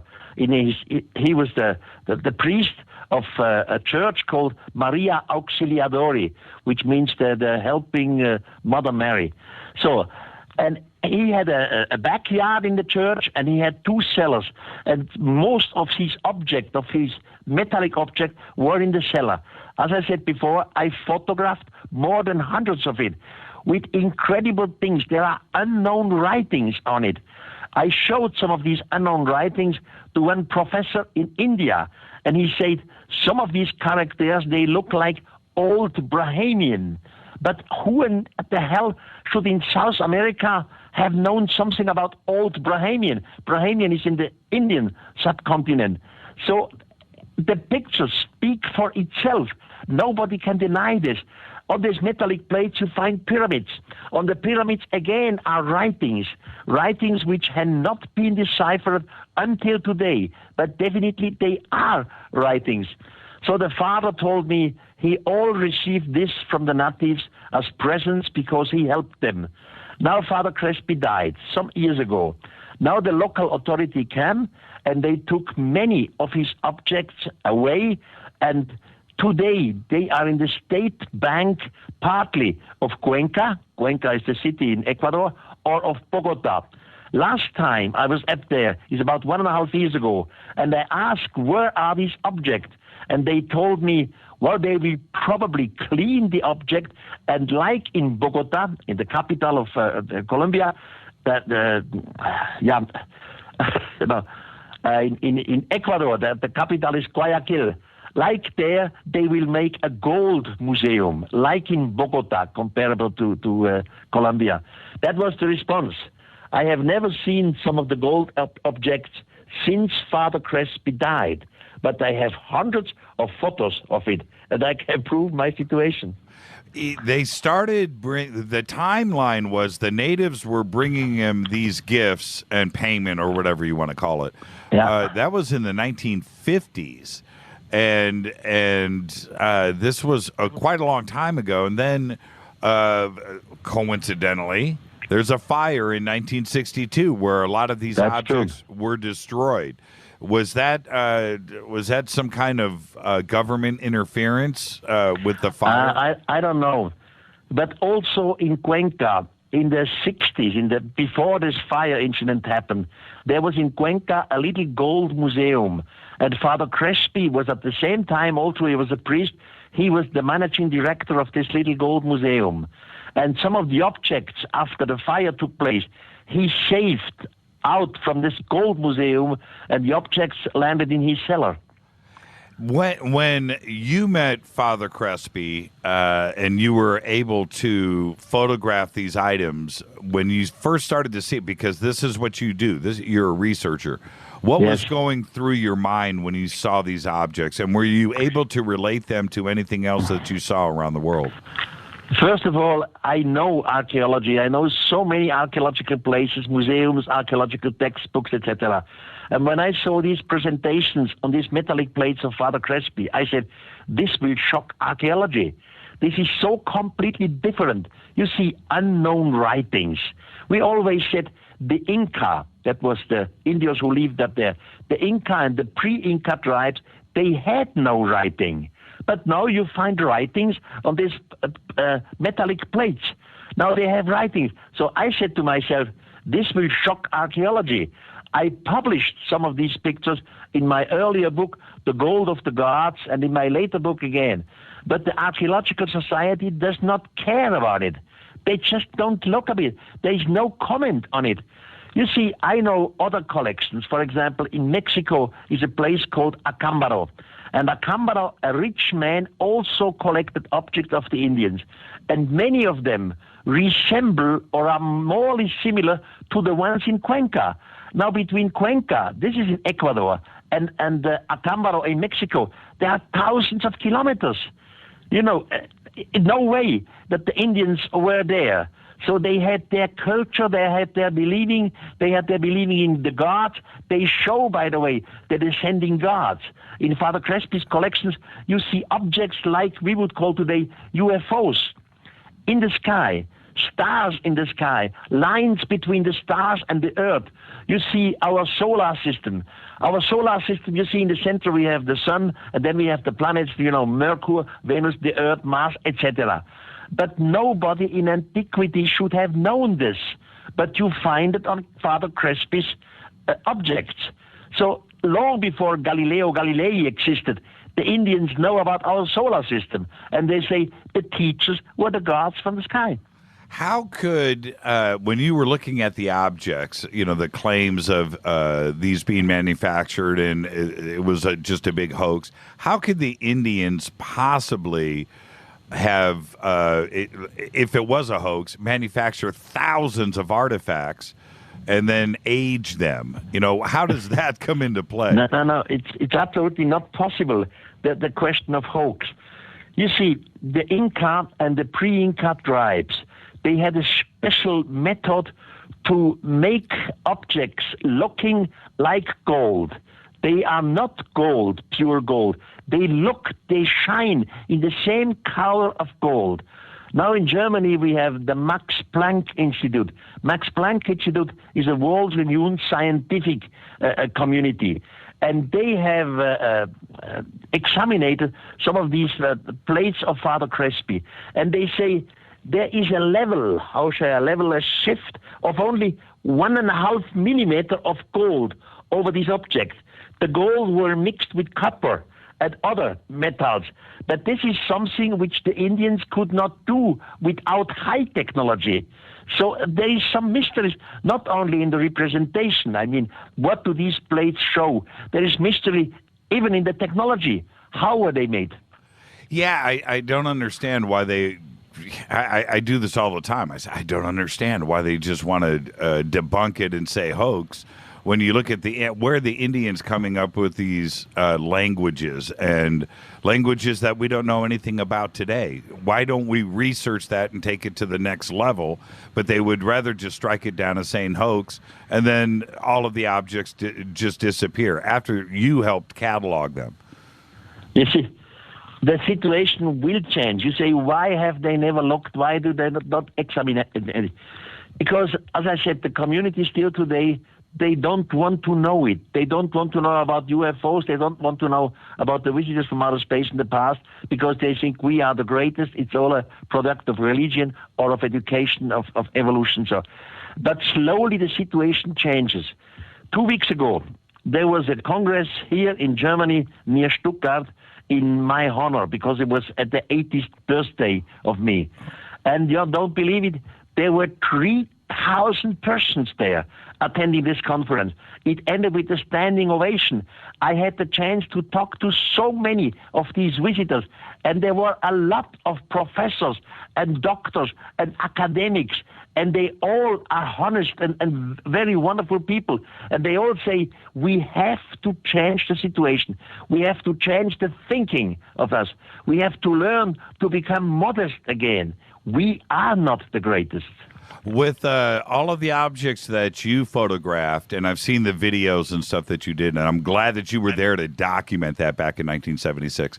Where are those objects today? Are you able to go and try to chase those down? No, I have tried to chase them down. And all what I found out is that after Father Crespi died, it was the state who took these objects into the state bank. And they told me they will make a gold museum. If this is true, I don't know. It's just amazing. The Father Crespi story is one of the most fascinating. And you held these objects yourself. You Definitely. held them. I had them in my hands. I photographed them. I examined them. And they're gone. They're just gone. Yeah. They are gone, yes. It's always the same thing. Now, I live in the United States, and when I look at the rest of the research around the world, it seems to me that there's a lot of interest in Peru, as there should be, and South America and Mexico and the Mayans and Costa Rica. And then, of course, you have Giza, and now you have Göbekli Tepe. But I don't know why. This is my own feeling, and I want you to tell me I'm wrong. But there isn't much interest in the ancient alien theory and the United States. I feel that in my bones. Tell me I'm wrong. Well, I'm not so sure about this. You see, the History Channel in the United States is bringing this series, Ancient Aliens. Since now 3 years, Ancient Aliens is on the air by the History Channel. And what I hear from the History Channel, they have a very, very high audience. Otherwise, they would never have continued. We started this series of Ancient Aliens with the idea of producing 3 to 5 continuation. In the meantime, we are producing 100 continuation. It's like some years ago, the X-Files. The public like it. The public is watching it. That's why it's always continuing and continuing. All true, I do not agree with everything what is in the series, Ancient Aliens. Some of the stories I find personally stupid, but I stand to it what I say. And there is a big interest in the United States. Also, I see it worldwide in my books. If I am in Turkey, and Turkey is a Muslim state, or if I am in Peru, which is in South America, and I have a conference, it's always sold out. With sold out, 1,000, 1,500 people. There is an interest in the subject, and also in Erich von Daniken. And some of the people who invite me, they say, come on, this man is now 80. We have to invite him as long as he's still alive. Well, excuse me, I didn't hit my cough button. With what's the best evidence of the ancient alien theory in the United States? The best evidence in the United States? Yes. Well, in the United States, there is not much in archaeology. All what is in the United States are these Indian tribes, these legends, their mythology, the space people, etc. But it starts in Central America. Soon as you are in Mexico, it's full of evidence. Don't forget the tombstone of Palenque. Palenque, again, is in Mexico. It's a tourist place.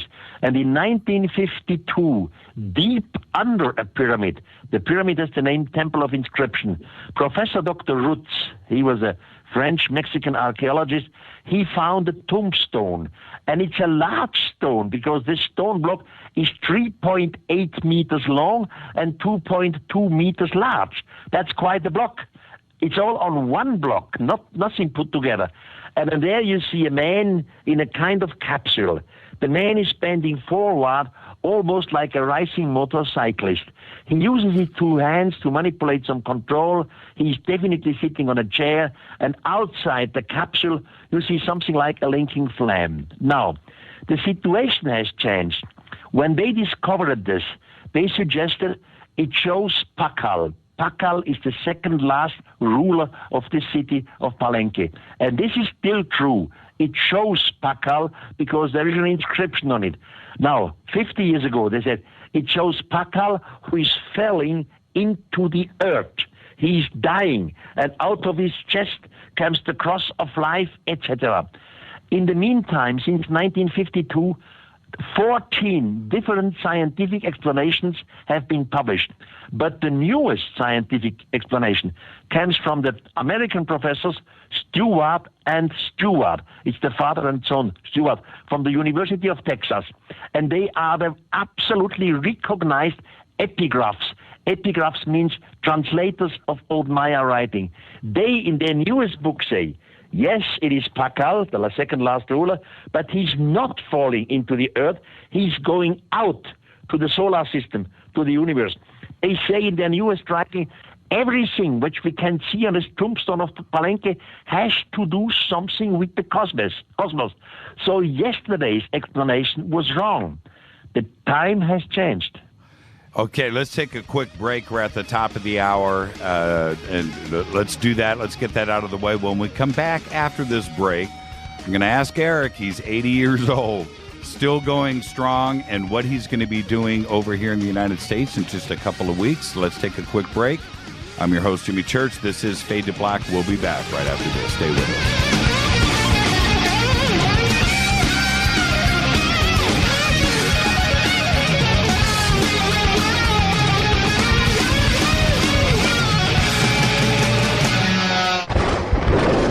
This is Fade to Black with Jimmy Church on the Game Changer Radio Network and KGRA, the Global Radio Alliance. KGRA Radio.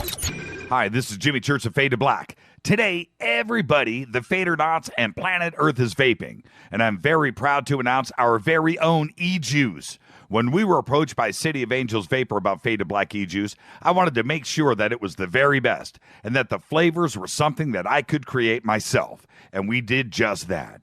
Introducing Fade to Black Fader Loops. This will take you right back to Saturday morning cartoons and your favorite bowl of Fruity Loopy cereal. Just click on the banner or go to www.coavapor.com. Enter the promo code Jimmy for the Fader Not special. That's www.coavapor.com. Go back, Lee Tappy. Imagine no longer being tied down to your computer, but having the freedom to take live talk radio with you anywhere you go. TalkStream Live introduces our first ever iPhone application. The talk shows you follow now follow you, and your iPhone is now the fastest and easiest way to stay connected to the best talk radio on the internet. Let TalkStream Live transform the way you listen to radio. Listen to live talk shows 24 hours a day, 7 days a week. Mobile talk radio from TalkStream Live. Now available in the iTunes App Store. This is Toby Kebbell. You're listening to JimmyChurchRadio.com. Don't hurt me, Jimmy. I'm only little. Hey, I'm Adrian Grenier. And this is Ari Gold. We're the Honey Brothers. Well, Yes. We're of the Honey Brothers. Hey, I'm Adrian Grenier. And I'm Ari Gold. We're the Honey Brothers. And you're listening to Jimmy Church. The Revolution. Attention, all Fadernauts. Studio Dome has a special deal on their SD1 Bluetooth speaker. Just go to jimmychurchradio.com, click on their banner, enter the promo code Jimmy, and you get $40 off and free shipping on the SD1. It's voice activated, comes with a USB antenna, cables, and a carry bag. Never listen to your phone, tablet, or laptop speakers ever again. It's the only way to listen to Fade to Black. That's jimmychurchradio.com, Studio Dome banner, promo code Jimmy. Go back, Lee Tappy.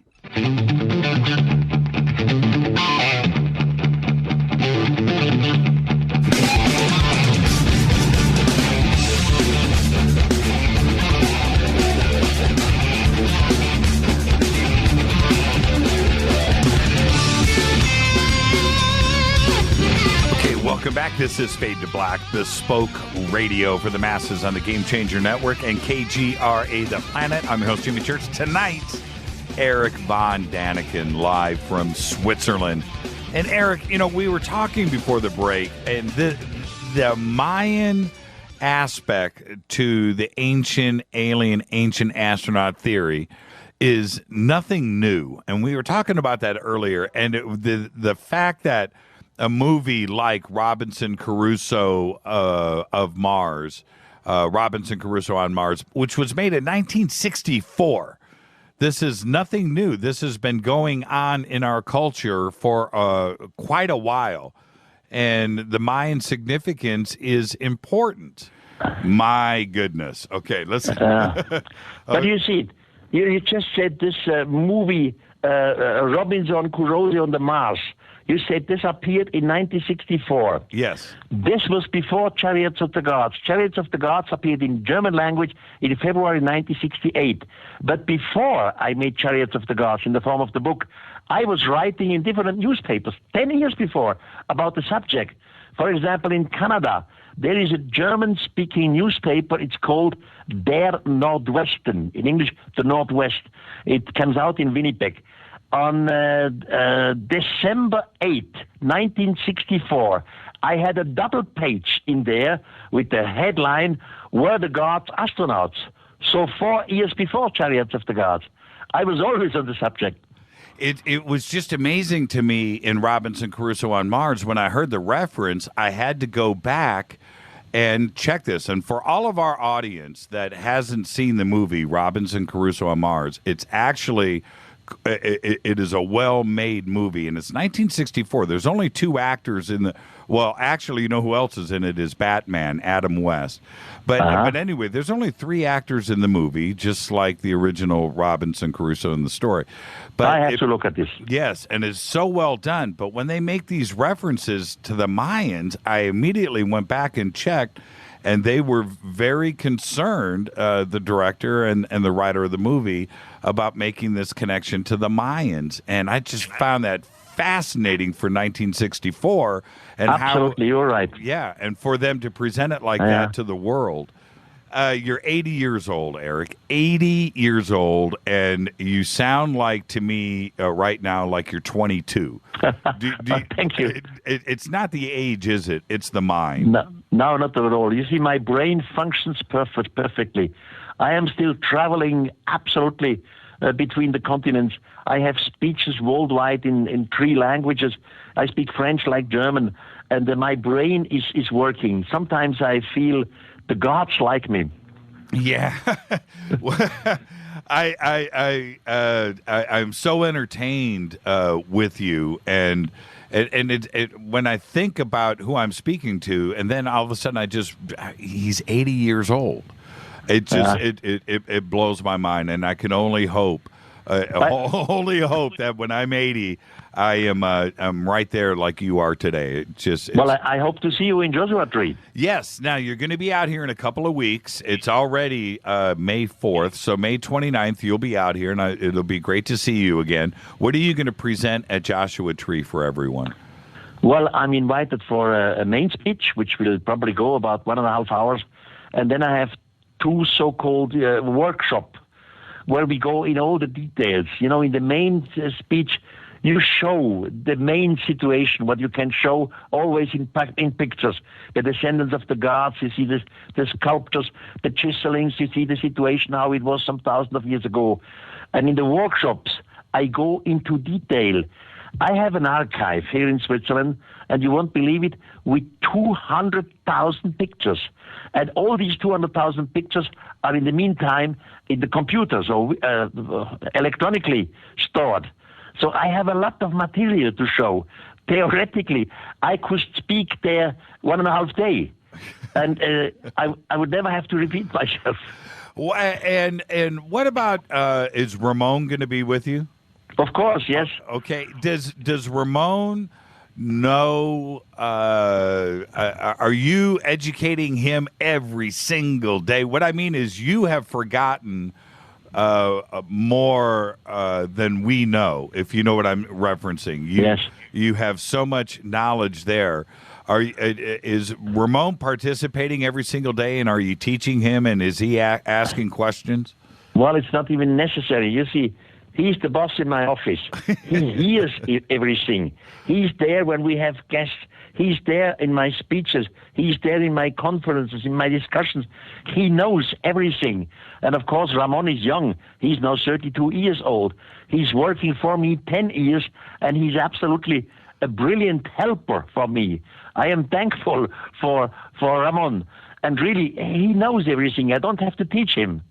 What about, and this is why I'm asking, you have 200,000 photographs there. That's the photographs. Those are the images. But then you have all of the writings and all of the other research that you have done. Do you remember everything that you have cataloged? No, absolutely not. At the moment, I am writing a book which I call The Stories Behind the Stories. So, and I'm looking to my archives, to the documents, and I'm always surprised with how many brilliant professors worldwide I had a correspondence. How many people worldwide helped me, supported me. So I have all these documents. But really, these are things which are not in my brain. You have to open the archive, and then you are electrified again. Say, hey, now I remember this and this. Right, exactly. And I want to leave our audience with your comments on Göbekli Tepe. I think that Göbekli Tepe represents a huge step forward in archaeology, and of course, Göbekli Tepe wasn't supposed to even exist. 7,000 years older than anything else, and it wasn't supposed to be there. But here it's popped up in Turkey, and there's other sites now in Turkey that are similar to Göbekli Tepe. How important is Göbekli Tepe to the ancient astronaut theory? You see, we have learned that one of the oldest megalithic sites is Stonehenge in England. Right. Stonehenge in England, they say, the first construction started about 2,800 BC. Now comes Göbekli Tepe, and is at least 7,000 years later. Now in Göbekli Tepe, we have again monolites, We have again something like characters. We have pictures. So it's definitely a culture who had the technology to move these blocks and to have something like writings. So evolution in technology, how we were thought before, is wrong. Stonehenge is not the oldest place. The question which remains always open is, why did these people from Göbekli Tepe constructed these gigantic monolithic sites exactly there? Because Göbekli Tepe is in the nowhere. The next river is about 6 miles away. And if you construct, you have labors, you have work to do. You always need water. What was so important at that place? And what is nobody knows, it again is linked with mythology. Everyone knows Abraham, our forefather. But what nobody knows, because it's not in the Bible, it's part of the apocryphal text. Abraham was living very close, maybe about 2 kilometers from today's Göbekli Tepe. And Abraham, in the apocryphal text, he writes that one evening, 2 beings descended from the sky. And he clearly says, these were beings which I have never seen on earth. They had the breath, they breathed, but not like humans breath. These 2 beings, they took him up to the heaven. I mean, into another spaceship. Abraham clearly says, when I was up there, I wish to fall downward on earth. So he cannot be on earth. And he described the object in which they bring him. Later they bring him back.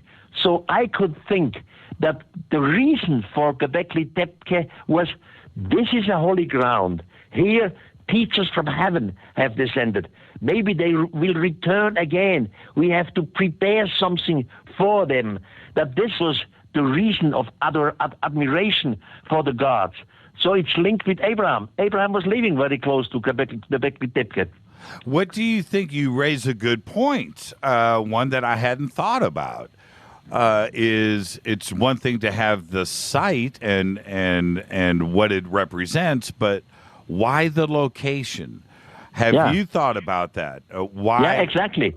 The location, in my opinion, could have to do with Abraham, who was living 2.5 kilometers away from today's Göbekli Tepe. Wow, that's fascinating. See, that's why you're on this show. Thank you so much, Eric. We'll see you in a couple of weeks. Be safe on your travels. Give our best to Ramon, and we'll do another hangout up at your bungalow, and I look forward to it. Thank you so much. Okay. Thank you for being with you on the show. It's wonderful to talk again in your show. Bye-bye. Bye-bye. Erich von Daniken, everybody. Thank you so much, Eric. It is refreshing, isn't it? 80 years old. I know I keep running this in the ground. 80 years old. Seriously, I could only hope when I'm 80, I'm as engaged and alert like that. Erich von Daniken, thank you so much. You know, all of the points that we brought up, I'm going to open up the phone lines here at the top of the hour. All of the points that we brought up, I think, are significant. Significant. This movie, Robinson Crusoe on Mars, I just happened to find out about it. And I went and checked it out, and it was all of that. The way that they shot it here in the deserts here in Southern California. The way that they did the matte painting, the way that they represented Mars, it's frighteningly accurate. It's 1964. Go and watch this movie. It is from the beginning to the end how he's able to find oxygen. There's that aspect and how that comes into play and the technology that was involved because he has nothing. He has no tools. How he's able to do that part of it and then survive and make the discoveries that he did. It is just well made from beginning to end. And it is a hidden gem in cinema. It's funny to me that nobody else has brought up this movie to me in the past. And I have a top 10 greatest sci-fi films ever made. And I think this has squeezed its way into my top 10. You've got to go and watch it. Maybe we'll do it for Fader Cinema this week over at faders.org. It would be an amazing movie for everybody to check out. But so anyway, it's those connections, and also going back and revisiting those things like angels. Angels, the way that it's spoken about throughout history, through all of the ancient texts, is something that we need to go back and take a look at. There is a reason why the references to the heavens, the stars, to space, and coming from up there, coming down here, and it's not just an angel that is intangible that Eric brought up. They were physical. They were interacting, and they were teaching. And it's something that science needs to, and historians need to look at from a different set of eyes now. Eric has brought it forward for so long. Remember, he's a religious guy. He's a religious man. And he was raised on not only reading the Bible, but translating the Bible. So he knows this. And when he says you just need to insert E.T. With angels, and then the story changes. And I think that is exactly right. I think that if any of this was spoken about in a modern context, which is what I asked him in the interview, if it was brought up in a modern context and somebody was saying the exact same things as has been referenced so much in the Bible, somebody was saying the exact same thing, the reference would be E.T. It would be extraterrestrial. That's what it would be in today's verbiage. And I think that is fascinating. He's absolutely right. All of this would just be science fiction films and science fiction books and writings. That's the way we would look at it. The reference would be to E.T. immediately. So what is wrong with making that reference to E.T. back into the Bible? Because it says the exact same thing. It's just fascinating. You've got to come out to Contact in the Desert. If you haven't got your tickets already, come on out, get your tickets, and come out and meet Eric. It's going to be great. And he's 80 years old, making the trip back, and a couple of workshops too as well. Also, I think it is very important that we take another look at the United States and Mesoamerica and North America when it comes to the ancient alien theory, because I really feel that part of it, I've said it so much on the show, but I just feel that part of the research has been ignored. There's no doubt about the significance of Giza in Bolivia and Peru and Pumapunku. I get that. I really do. But the United States has been heavily ignored. He said it himself in the interview, and I want to talk about this after the break. I'm going to open up the phone lines and take your calls, 323-825-5045. He said it himself. Once you go south and you go into Mexico, that's where it all kicks off. The further south you go, the references are there. In North America, it seems like either the research is ignored, nobody wants to investigate it, or maybe it's just not here. Now, all of the paintings that are in the Southwest, when you go and you look at some of these, the ant people and helmets and antennae on these humanoid creatures that are on the walls here in the Southwest, the reference seems to be there. There is solar system reference. There is astronomical references there, but nobody really wants to take it as serious as they do with Giza or Peru or Ecuador, certainly Mexico City and the Mayan culture. All of the references are the Aztecs. The references are there, and it's taken serious. Here in the United States, I just feel like in my bones it just gets ignored, and I don't know why that is, because I think that all of the looks to the heaven are there, and the references by the Indians and the Native Americans are here. It's presented and it's represented, but it's not investigated. And I don't understand that part of it as well. What about Father Crespi? I'm going to do a show very soon here. I'm going to break down Father Crespi. I'm going to get a couple of other researchers on the show. Father Crespi is something else that seems to have come and gone. It was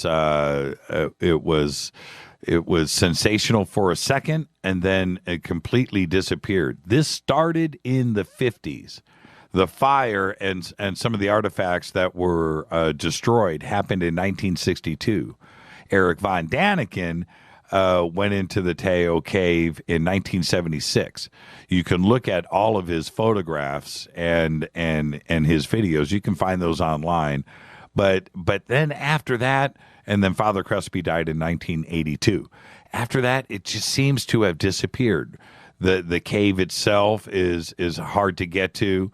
The government of Ecuador seems to not want people to go back and research and check out the caves. Is there anything left there? All of that has been squashed and then covered up with disinfo. The Father Crespi case is important. All of those artifacts, if you haven't seen them, just go and check it out. But all of those artifacts, when you look at them, you know that these weren't some creative hoax that was done by the Indians. There was way too much. There were thousands of artifacts, thousands. Now, you can't even see them. Where are they? Oh, we're going to build a museum and you're going to see them in the future. This is something else that I think is very significant. So I will get into Father Crespi. This is Fade to Black. I am your host, Jimmy Church.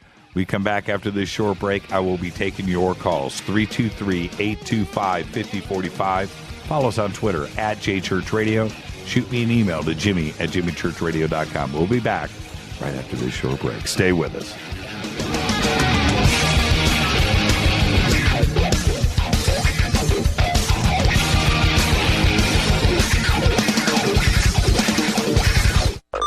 KGRA Radio.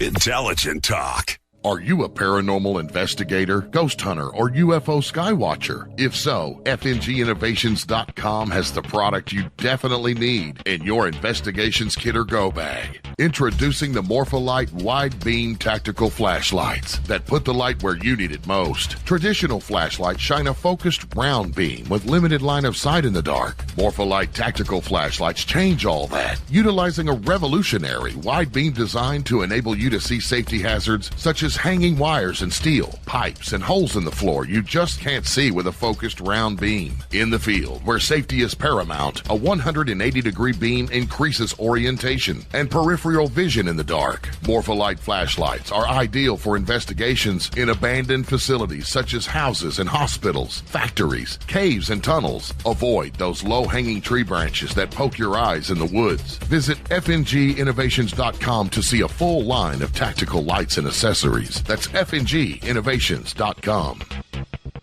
Now you can find all your favorite talk radio shows live, all in one place at TalkStreamLive.com. Listen from anywhere, office, home, or in your car. Just go to TalkStreamLive.com and click on one of the many live talk show hosts you want to listen to. It's free and easy. No computer? Download the smartphone apps. Never miss your favorite talk show. Find them all at TalkStreamLive.com. This is Jimmy Church of Fade to Black. May arrives soon, and with it comes another Contact in the Desert. So join me in Joshua Tree, California, for the 3rd annual Contact in the Desert Conference being held May 29th through the 31st. 2015 brings another awesome lineup of speakers, including publisher of Legendary Times, Giorgio Tsoukalos, New York Times bestselling author David Wilcock, journalist and conspiracy expert Jim Mars, former head of UFO Project for the MOD Nick Pope, investigative reporter Linda Moulton Howe, author and contactee Travis Walton, UFO historian Richard Dolan, and many more. You don't want to miss this. Fade to Black and KGRA will be there broadcasting live May 29th. Just visit contactinthedesert.com for tickets and information. That's contactinthedesert.com.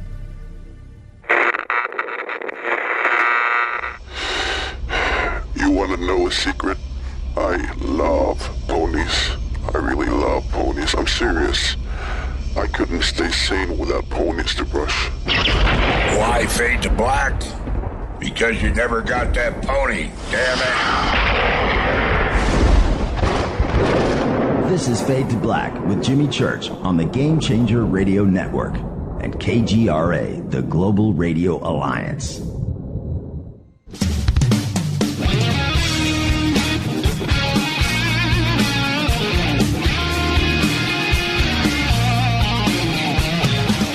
Oh, yeah. Wow. Fade to Black. Erich von Daniken. Man. Thank you so much, Eric. I'm your host, Jimmy Church, on the Game Changer Network and KGRA The Planets. This is the Monday edition. And so talking about Robinson Crusoe on Mars, I went and pulled up during the break my 10 best science fiction films of all time. I brought up my list. And everybody here remembers it. It's expanded to 13, by the way. And there are a couple that need to be squeezed in here. So I got the feeling that if I whittle this back down to 10, okay, it'll be fine-tuned. But I think we need to expand it to 20, which is not a problem. But my 10 best of all time are 2001: A Space Odyssey comes in at number 1, no questioning. Interstellar comes into play, doesn't it? And it's not on this list. Number 2, Forbidden Planet. Number 3 for me is Tron, the original Tron. Number 4, Close Encounters. Number 5, Silent Running. Number 6, Alien. Number 7, Independence Day. Number 8, The Day the Earth Stood Still, the original. Number 9, The Matrix. Number 10, The War of the Worlds, Spielberg's version. Number 11, Star Wars. Number 12, The Andromeda Strain. And number 13, Blade Runner. Now, number 14, it's got to be Robinson Crusoe on Mars. I'm adding that to the list. It is that significant. So I went back and I looked at the list and I thought, man, Star Wars really didn't make it into the top 10. Today, everybody, may the 4th be with you. This is International Star Wars Day. Star Wars. I'm taking your calls right now. 323-825-5045. Star Wars. Why isn't Star Wars my number 1? My number 2, my number 3? Look at my list. The list is there for a lot of different reasons. Star Wars. So I started to think today, Star Wars. 1977. I was in Indianapolis. We were packing up and getting ready to move to Panama, down to Central America. It was that summer, maybe spring, summer. And I'm walking through our living room, and the TV's on. And back then, I don't think there was any cable or anything like that. You're talking about rabbit ears, but the TV's on, and I walk by. And the commercial for Star Wars comes on. Now, at that time, excuse me, at that time I hadn't heard about Star Wars, and the commercial comes on. Completely caught me by surprise, and I stop and I turn and I look, and I'm like, what? And then at the end of the commercial was that famous explosion in space, right now, and the logo pops up. And I went, that is going to change the world.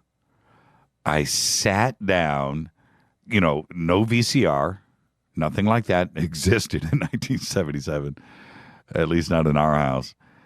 And I waited for that commercial to replay. And it did, by the way, like 3 hours later. But it did. It replayed. And it was heavier the second time than it was the first time that I saw it. It changed. I was like, what is this? Really? The next day I go to school. It was the buzz everywhere. Star Wars. The day before, nobody talking about it.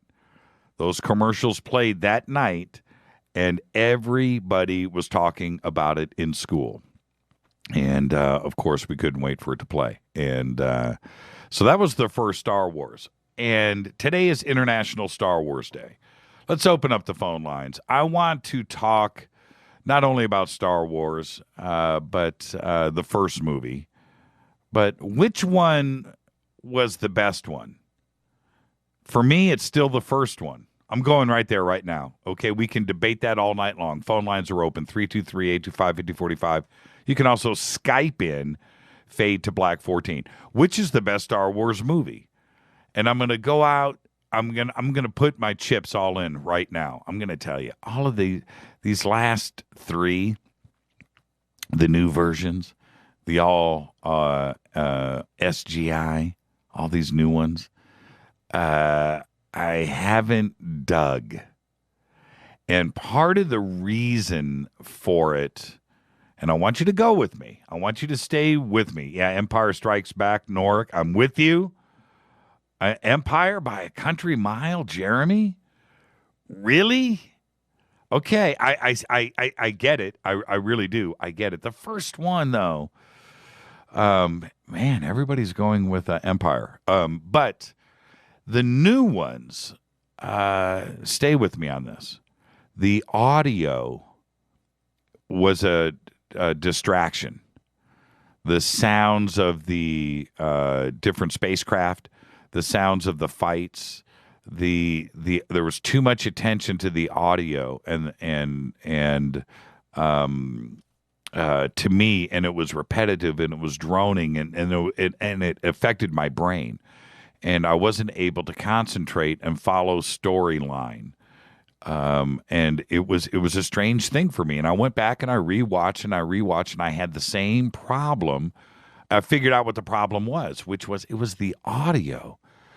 Now, some of the special effects was extraordinary. It was, but what ended up taking over in Star Wars, and I hope that this new one coming out, supposedly all of this has been fixed and they're taking a new look at it. In the original Star Wars, let's not forget, those were models. What that means, it was shot on film. And, yeah, there was some computer-generated stuff, but it was minimal. What you were looking at was film. There's something that happens with digital where you're looking at, don't forget, just follow me on this. With digital, you're looking at a representation. Okay, you're looking at ones and zeros. You're not looking at something that's real. When you are looking at film, something that is shot, a model, and it's on film, there is still 3D space that is there that is not as captured as well in digital. And the film has an analog thing that happens. Your brain treats it differently and your eyeballs treat it differently. When you're looking at a pure digital screen, although it's cool and you can appreciate it, you're looking at its representation, okay? And look at, when you look at an older film, let's take Godfather, for example, something that's shot on film, and you look at the transfer that goes to digital. The better the transfer, the better it looks. But when you start on film, when your basis is there and it's analog and you start there and the transfer happens, it translates better to digital and on DVD to the eye. But when you are looking at something that is purely digital on the screen, digital 100%, and it's unrelenting, and you get that for 90 minutes or 2 hours in a film, something happens. And it affects your mind, it affects your brain, and your eyes know ultimately that what you're looking at isn't real, and you're being fooled. And that's the problem with these last few shots at Star Wars to me. They don't have the magic of the original films where we were looking at brilliant model making and it's film and it's captured. Then they do the transfer. Do you understand? It's a very important concept to swallow. The same problem we have today when it comes to music. Now, follow me. When back in the old days, 15 years ago, 20 years ago, everything was captured in analog music. And then the transfers happened to digital later to make CDs and so forth. So all of the magic of analog is captured on tape. When you make the transfer to digital, digital is a sample. You've heard the term sample rate. It is a capture. It's an impersonation of what is real. Okay, so you only have sections of the waveform that are captured. How many of those little sections of the waveform are captured, the more real it sounds to us. But in reality, it's not analog. So there's obviously something that is going to be missing because you can't capture every single section of the waveform. That would be impossible. So we have that same issue with music. So music today is purely in a digital world. So if you're recording in a digital world, and you're recording a live band, not everything is captured. Some stuff disappears forever and is never recorded. You have to understand, if you take a waveform and you divide it into 16, well, then you have the spaces in between those 16 digital samples that aren't recorded. You can switch it to 32 samples. You can go to 64 sections of that waveform, but still you have the spaces in between that are forever gone. It's not recorded. And that's the beauty of analog, and that's why they always talk about analog. There's a sound to analog where your ear knows that everything is there. It's the same thing with Star Wars. So this next version of the film, supposedly, they've gone back to that. And let's see if they do. Let's see if they do capture the magic of the original Star Wars. For me, the original Star Wars is still the best one. Empire is strong, So anyway, let's open up the phone line. Sorry about that. I was ignoring it. I have to get some things off of my chest. Sometimes when I go on to a rant, I've got to get it off of my chest. All right. Phone lines are open. 323-825-5045. Let's see. You know what? I'm going to do this. Let's do this. I'm going to do this right now. I'm going to see if this guy's a Star Wars guy. Let's do this. I'm going to do this right now. Hey, you need to turn me off. I sure had you in my headphones, didn't I? Man, you did. Raise Hobbs, everybody. Yes, hey. I was actually tuning into to the show via headphones instead of studio monitors tonight, man. So that my bad, but it's good to be back. How does my voice grate your brain for a couple hours with headphones on? You must have a headache now. Do you have like a big bottle of Advil right there at the ready? No. Unlike you, Jimmy, I'm in this chair quite a long time, and so you suffice it to say, I could walk around with headphones on my head and I wouldn't know the difference. Really? See, I listen to snippets of shows during the day. I'm researching and I'm compiling, and I know everybody thinks I just come into the studio 5 minutes before showtime and I sit down and somehow this show gets done. No, there's 8 hours of production that go on all day long when you do a show. But I do listen to KGRA all day long, and I'll come in and out. But I can't listen to 8 hours of radio and then do my show at night. I would lose my mind. I don't know how you're doing it right now. Well, it's you just get accustomed to it. My doctor keeps telling me I got to get these things off because my ears are bleeding. But you know what? That's just a part of it, man. Well, a couple of questions. I'm an old school player in all this. You know what I mean? I've got to wear the cans. Did you compile your list of the 10 greatest science fiction films of all time before you came on the air? No. I tried that about 4 or 5 years ago. We did a show, and someone had asked us the same question. And, after I did the show, I kept thinking, I would think of another one and another one and another one. And I was like, man, I just blew that list on live radio. So, I thought about just sitting it down and doing it, but there's just too many. That would take me a month to do and do properly. Well, what I did when I did my list, I also went back to see what I had recorded because I have I have no idea how many hundreds of science fiction DVDs that I have because I'm a big fan. But I went back and looked at what I have on the DVR, and I found that pretty interesting. There's 5 or 6 that linger that I will always have there that I go back and I watch all the time. And but when I put the list together, it's the ones that really moved me. That a lot of people don't really talk about over the years. Like Silent Running is an incredible film, totally against the norm, against the grain, and it's not what normal people would think would be a science fiction film. You don't have any enemy or laser guns or all of that. Right. And it's Bruce Dern and a couple of robots, and it's a sad film, and it's heartbreaking in the end. And you're sitting here, you're all emotionally attached to a little robot, Huey, Dewey, and Louie, if you remember in the movie. But but that movie it stayed with me over all these years, so it's gonna make my top 10.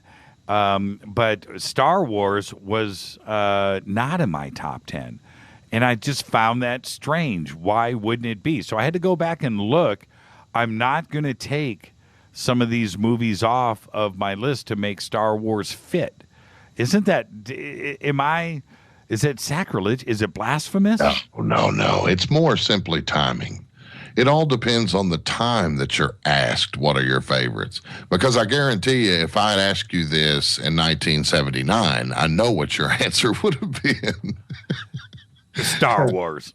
Yeah, yes. Yeah. But when you're hearing you describe the premiere of it, I remember it very clearly myself. My sister, our movie theater, we had one. Of course, we still had drive-ins back then, but we had a trio in the mall, in our mall here in Fort Smith, and my oldest sister worked at the cinema there, so I got to see this movie probably a dozen times or more. But I remember going with my older brother and sisters, and I just loved it. I mean, to me, it was like, I'm going there one day. We're going to be traveling around the planets, and that's just the way the world was. I don't know. I thought I was probably 8 years old or so, somewhere in there, and I was just fascinated by it. But my favorite Star Wars movie is Return of the Jedi. Really? Yeah. I was watching over all the knots tweeting, and I was just like, no Jedi, no. But that was Pizza the Hut, right? Well, in Return of the Jedi, it was the culmination. We lost Boba Fett. Yep. In Return of the Jedi, we lost Jabba the Hutt. Yep. Pizza the Hut. Pizza the Hut. That was an iconic movie in a lot of ways. Right. In a lot of ways. A lot of things, Luke saves his dad after getting his hand chopped off, in Empire Strikes Back. And then, but there were just a lot of things that came, because for us, when that show ended, there was a long gap before Star Wars came back. It was a huge gap, and I was just watching the Twitter feed. But trip on this for a second, Race. I got to experience Star Wars in 2 different countries, and this is what happened. It got released that summer. Saw the commercials, and then it got released in the summer. And I saw it in the United States. I think I saw it twice before I left. And then, so I get down to Panama. And in Panama, and any of my friends that lived in the Canal Zone back then, please, I would love to see somebody tweet in and talk about this.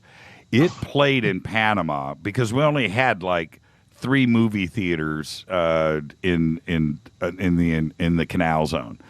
We had Fort Clayton, we had downtown Balboa, the big cinema, and we had a little cinema in this little place that I lived, Fort Amador. We had a little cinema. But Star Wars was playing in all of these theaters for like a year. I'm talking 3 times a day. I'm exaggerating. But it certainly seemed like it was playing for months and months at a time. Man, if you were ever on a military base, you were probably seeing it before everybody else was. Well, but no, I saw it down in Panama. It was about, oh, man. Well, I saw it in the summer. Man, this is so many years ago now. What is this, 40 years ago? But May. Yeah. I know it was in the summer. And anyway, but down in Panama, there was no entertainment down there. We didn't have any shopping malls. We didn't have places to go and things to do, or rock concerts, or we didn't have any of that. So when a movie came down to the theaters, we only had one screen. That was it. So you didn't have, 6 screens at a movie theater. You had one, and that was and Star Wars was so big that it seemed to play forever. That's what and so I saw Star Wars in the theater probably 5 or 6 times, maybe even more, with my friends. That's all we did was go back and watch it and talk about it. Go back and study it and talk about it. And that's what we did. I'm not making this up. So I got to experience what it was like in the United States, the mayhem.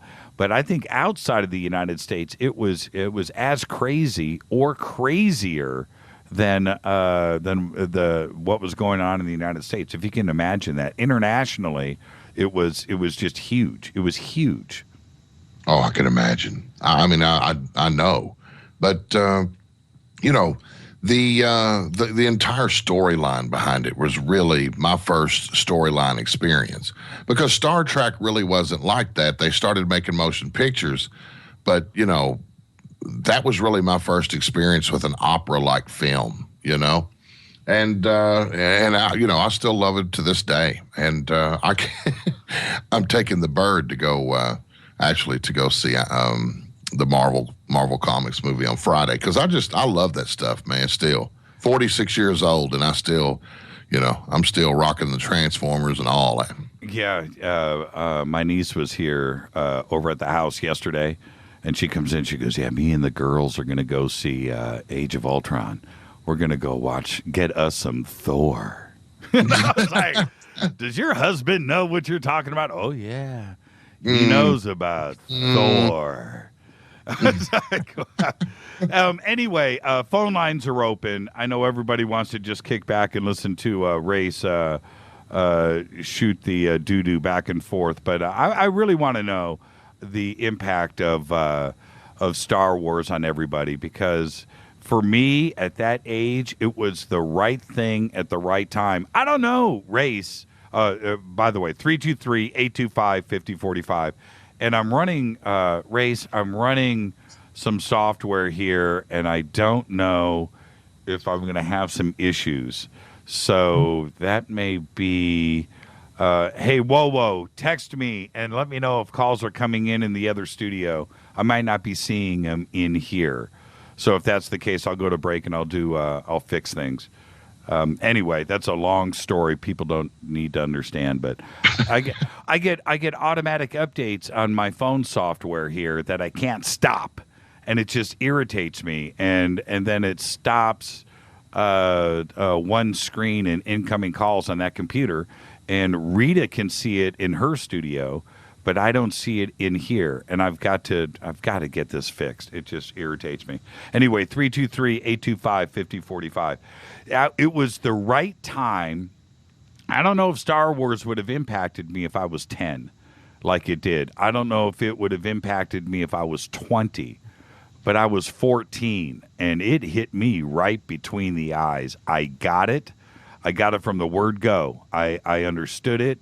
It seemed like it was written for me, and it was shot for me. It was everything that I wanted to see in a movie. It had all of the elements, man. You had the whole Third Reich bad guy theme. You had you remember when we had on last week the hero's story and the hero's tale, and Jonathan Young from Ancient Aliens. The hero, that's exactly what George Lucas went back and rewrote the script to make sure that it fit into the hero's tale. And it had all of that. It had, Luke Skywalker at the beginning with his family being killed, and so now he's got to go off on his journey, and he Obi-Wan and the knowledge and then the Force, and then he fights, and then he comes back, and that circle. Well, that's what Star Wars was in spades. It had all of the elements of any mythological story going back to Odysseus or anything from Rome or Greece or Egypt, any of the ancient mythology, China and Japan, any of that mythology was all wrapped up in one in Star Wars.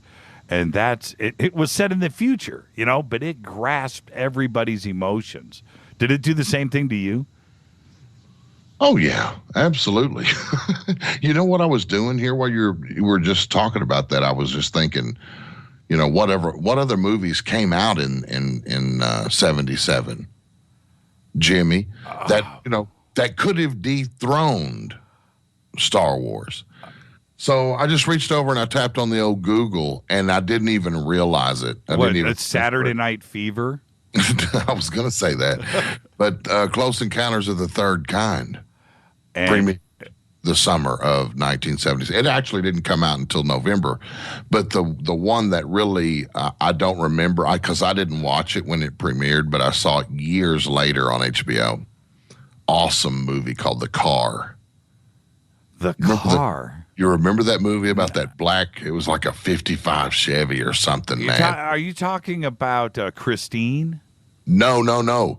This was a movie called The Car, and it was a black car. I remember it was like a black 55 Chevy or something, man, and it had blacked out windows, and this thing was like alive, man. I mean, like there was nobody driving it, or was there? But you never knew. 1977. Yes, The Car. Why did this one escape me? The Car. It's right here. Yeah. I don't remember this movie. Man, when you remember when HBO came out, I mean, that you had to have like a coaxial coming out of the wall. Yeah. You know what I'm saying? And I remember it was one of the first movies I ever saw on HBO. Scared the hell out of me, man. Oh, you got me on this one. You got me. I just thought of it. There's no way I could have remembered that. There's absolutely no way. I remember Star Wars, and I remember when it came out, and I just remember my sister working at the mall where the theater was, and I got free popcorn and Coke, and I got to watch as much as I wanted, and I was a big Chewbacca fan, so. It looks like the car was a two-door Lincoln. Or something. It was black. I remember it, man. Yeah, I'm looking at it here. It's definitely, it's a custom car, but looks like they made it out of a Lincoln, and it certainly I never saw this movie. Wow, this is catching me by surprise. Man, you gotta watch that with the Fader Knots one night. That'd be a good. Oh yeah. Man, everybody's seen it. I'm looking at Twitter. Everybody's seen it, but me. All right. Okay. All right. Well, some slipped by me, like Robinson Crusoe on Mars. That movie, at the end of the movie, I stopped and thought to myself, you said Saturday Night Fever. I did say Saturday Night Fever. Hey. Saturday Night Fever changed my life just as much as Star Wars, man. So I'll go with that. I'll admit it. But hey, it just did the 2 years that movie impacted all of radio, every senior prom, freshman prom. You had to go and dance to. All those slow dances. Jimmy, the skating rink, man. The skating rink. That's what I'm talking about. Yeah. It took over the country. And you know what? That was a warm period. That was a real time. Looks like my software is running. I got it to happen. Let's go to the first call. Hi, you're live on Fade to Black. Who's calling? Hey, this is Mark, Jimmy. Oh, hey, Mark. Say hi to Race. Hey, Race, how are you? I'm doing well. Thank you for calling, Mark. How's it going, man? It's great. It was a great interview with Erich von Daniken. We're talking about, Star Wars and movies that changed your life. My brother and I, I remember it had just come out. We were in Silverton, Oregon, at the little town in the middle of nowhere, beautiful little place. But we came out of that. We finished watching it. We came out on the sidewalk and we just looked at each other and went, wow. Wow. And then you know what we did? We went back. We went right back in. We paid our way in. We said we could have just stayed in there, but we paid our way and we went back in and we watched it a second time. Yeah, I think we all did that because I can go on the official car right now and say I think I might have busted that 3 times in a day. I think we did. Yeah. We went back and went back and went back. I don't think we paid. But statute of limitations is okay now. I can admit to it. But I certainly remember doing that over and over again. One particular day, I probably went back and saw it twice in a day. A couple of times after that, like I said, down in Panama, we didn't have anything else to do. That was our cable TV and the shopping mall and everything wrapped into one. Was the Balboa movie theater and the Amador movie theater. So, but I did the same thing. There was just nothing like that. The cast. I can't even think of his name right now. He played Han Solo. Help me out. Harrison Ford. Harrison Ford. That was his, big screen debut, and he was just as captivating his first time out as he was. For years after that. Well, I think if we're gonna bounce down that road, there is don't forget that there's a weird George Lucas connection to Harrison Ford. Harrison Ford was in American Graffiti, and he was the bad. Really? Yeah, he was the bad boy that came in from out of town in his white hot rod, looking for what's his name in the 32 Ford. I'll think of his name here in a second.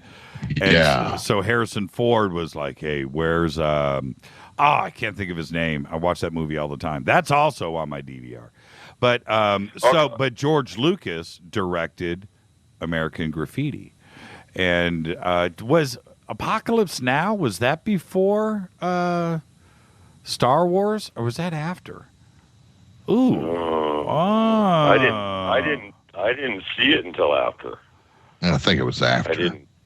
Apocalypse Now.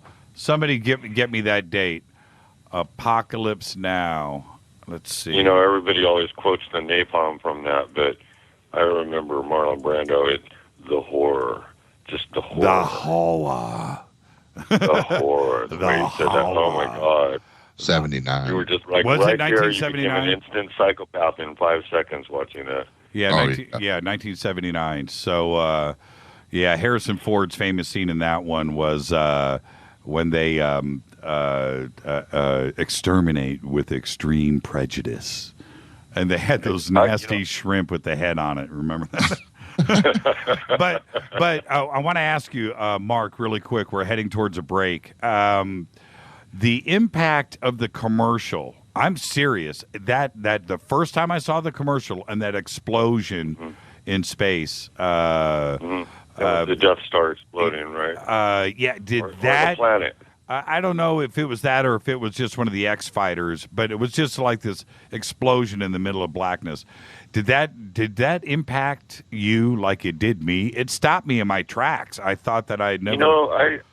When that movie came out, I didn't actually have TV at that point because I lived way up in the mountains, and so I literally didn't have TV. In fact, I don't even think I had electricity right there. I think I was like kerosene lanterns and a fireplace at that point. Say what? Yep. Silverton, Oregon. I mean, literally, I had this cabin that was backed by Silver Falls State Park. So I was way back up in the woods. It was fabulous. But I called in because you caught me, Jimmy. You caught me with this Saturday Night Fever, changed my life.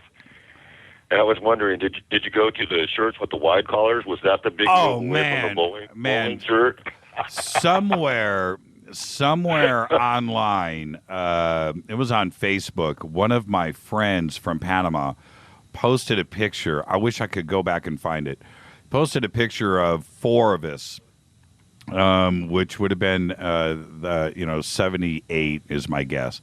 And we were obviously on our way to a dance or to a party. And I had on white Levi's, which I loved. I had white Levi's, a blue silk shirt, wide collar, and a white jacket with a gold chain and with that hair. And I looked at that picture. And all four of us were dressed like this. And we were all in white. And I'm looking at that picture. I wish I could dig it up and find it. But were there platform shoes in this picture? I don't know if you could see my feet, but I'm sure I was wearing them. But we lived it, man. I remember the teen club by my house on Fort Amador. Our teen club, when we would have a dance on a Friday night or a Saturday night, that's what the DJ would do, would play Saturday Night Fever. That was a double album. He'd play it through, flip it over, play it through, the double albums, and then flip those over, play those through again, and then flip it over. We didn't want to hear anything else.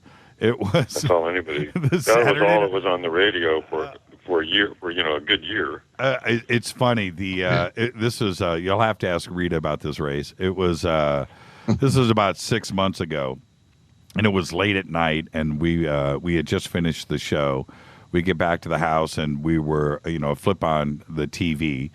And it was literally the beginning of Saturday Night Fever started, and that was it. We watched the whole movie. We sat there for till like 2:00 in the morning, watched the entire thing. What a great movie! I forgot how great it was, but it sucked me in. Let's take our break here really quick, and then we'll get back to the phones. Thanks for the call, Mark. Okay, Ray. Someday we got to do the documentary about the missing socks. Okay, buddy. You bet. Out of here. Bye. Yes, thank you so much, Mark. This is Fade to Black. We got Race Hobbs in here taking your calls because today, may the 4th be with you. It is International Star Wars Day. And, of course, we just came off of Erich von Daniken. So, taking your calls, 323-825-5045. Stay with us, Ray. Stay right there. Take some calls with me.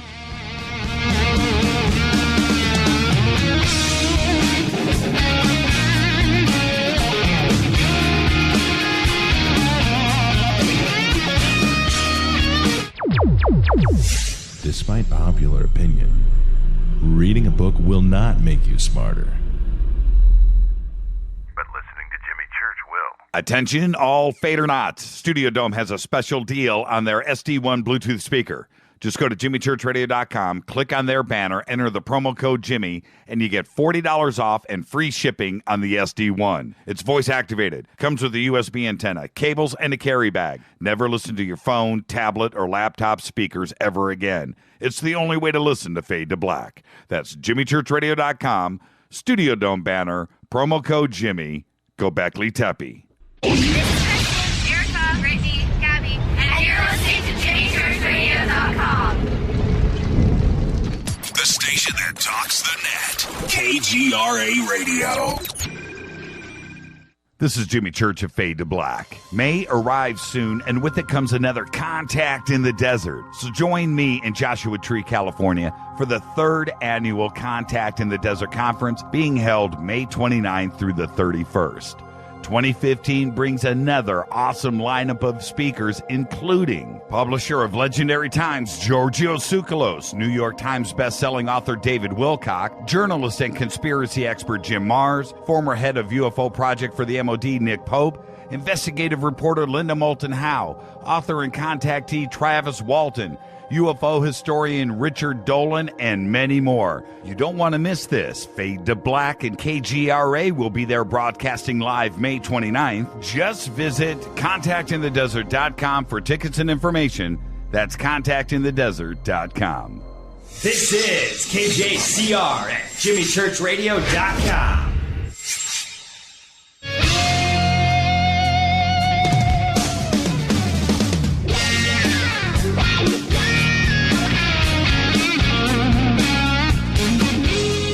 right, everybody, welcome back. Faded Black, the Monday edition. I'd like to thank Erich von Daniken live from Switzerland. I'm your host, Jimmy Church, of the Game Changer Network and KGRA The Planet. May the 4th be with you. Today is International Star Wars Day, and we'll get back to the phones in just a second. The Food and Drug Administration, this is for me. Maybe a little race, but this is for me. The Food and Drug Administration approved the first drug that can eliminate neck fat in most people without surgery.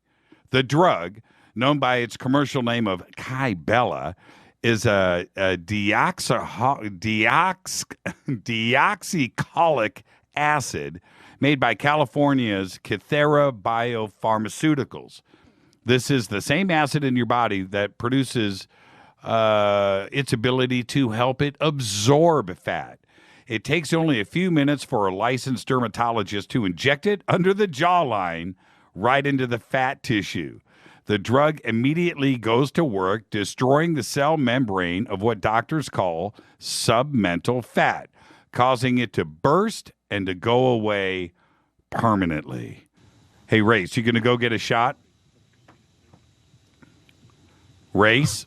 Hell no. You're not going to go do it? No. Sorry about that. I had my mic muted. Man, I'm going to get like, pre-filled hypodermics. Just have them right there on the counter. I wake up in the morning, whap, right in the neck. I've worked too long and too hard on some fine groceries to build this lovely chin I've got. Yeah, it's all bought and paid for, right? It is. It doubles as a neck brace.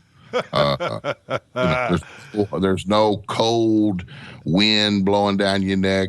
Never gets there. Yeah, you don't need a scarf. No. Let's go back to the phones. Hi, you're live on Fade to Black. Who's calling? Hi, Jimmy. It's Fran. Hi, Fran. May the 4th be with you. It is Star Wars Day. How you doing? Yes, I know it is the May 4th. And you know what? I was never impressed with any of those movies. Say what? Shame on you. Hey, Fran, I'm hanging up now. I know, shame. I'm hanging up. Oh, no, you're not. Hey, Fran. I was a Star Trek friend. Well, it's funny how people went down that road, too, as well. Exactly. Are you a Trekkie? Or are you into Star Wars? I'm more of a Trekkie. But you couldn't do both. Well, well, I kind of do both, but I'm more of a Trekkie. I didn't appreciate, even though I grew up when Star Trek was in its first run, and I watched it, and I thought it was great. I didn't appreciate Star Trek for 20 or 30 years later. Now, I watch him. But at the time, no, I was a full-on Star Wars kid. No doubt about it. See, and I started watching Star Trek, excuse me, when I was probably 13, 12, something like that. And I was, oh my God, they're talking about good stuff. Putting people and everybody into good situations. Yeah. They weren't. Well, but Star Wars did the same thing, but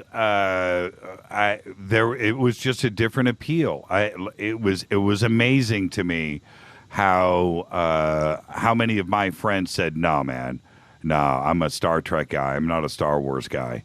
And I was like, what, are you joking? So I saw the divide. There was a line in the sand. And I took my daughter with a friend of mine and his young boy, and my daughter was probably 5 or 6, and I took them to go see Star Wars. And when I walked out of the theater, I went, where the hell was John Wayne? Wow. Because it was like a cowboy situation. It was that. It was the Old West set in outer space. Yeah, it was certainly that. Wow, Fran, I get it. I do. I totally understand. Me, okay, I'm glad you understand that. hey, Fran, you have a great, wonderful night. Tomorrow night's David Sereda. Oh, yeah, he's good. And hey, Race, love you doing, to sweetheart? I love you too. Thank you, Fran. Have a great night. Love you, Jimmy. Yeah, behave. Okay. Behave. Never. Bye. Never. Bye. She is a peach, isn't she? Yeah, Fran doesn't play around. Hi, you're live on Fade to Black. Who's calling? This is Bear. How you doing? Oh, Bear had to call in on Star Wars night. Well, I'll tell you what one of my favorite was growing up was Forbidden Planet. Yep. That's my number 2 on my all-time great list. And now I got to pull your chain a little bit. Sure. Give it your best shot. Okay. I can just picture you back in the disco era with your white pants. Okay. Yeah. Did anybody ever put lipstick on the seat and then you sat down in it? No, I never. I think I might have done that to somebody, but that lipstick never came out of Levi's once you did that, and that was or shoe polish. Yeah, that was something you never did, man. White Levi's were first off, they were expensive, and if you were lucky enough to get a pair of white Levi's, those things were gold, and you respected the white Levi's. I only wore those white Levi's like once every 2 months. I kept those things fresh. Yeah, well, I figured out a way to keep your studio fresh. Okay. You know, next time you have a Coke, put it in a baby bottle. Oh, man, you're just going to go there. He's just going to go there. Well, somebody, I had to be bad. Okay. Well, you said get your chain. You just had to go there.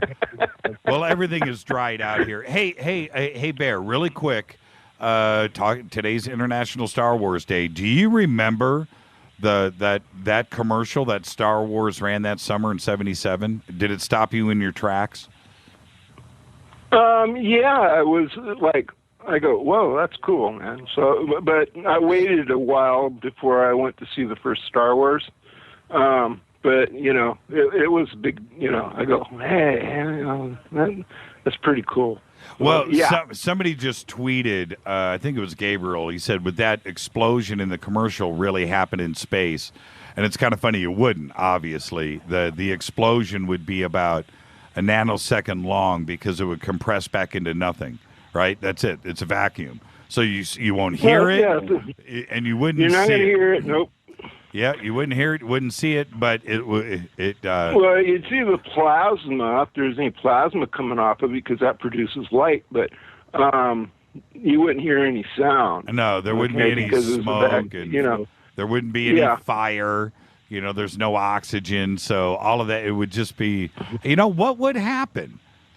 What would really happen with an explosion like that in space? Would you see it? You could see it if the plasma is putting out, you know, off any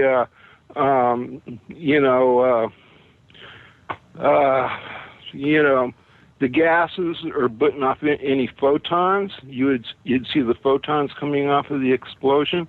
But if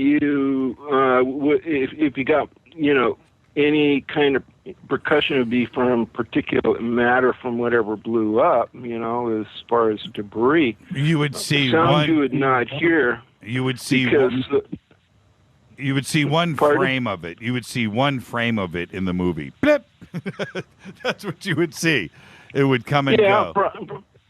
Yeah, it wouldn't be a prolonged thing unless it was like, you know, some kind of sustained, you know, chain reaction, you know. But, you know, just like, you know, the vacuum in space isn't really, you know, it's not really a pure vacuum anyway. So it's like, like, you know, the vacuum in space is usually somewhere, you know, it's about 10 to the negative third to 10 to the negative sixth in you know, in a vacuum, okay, torr.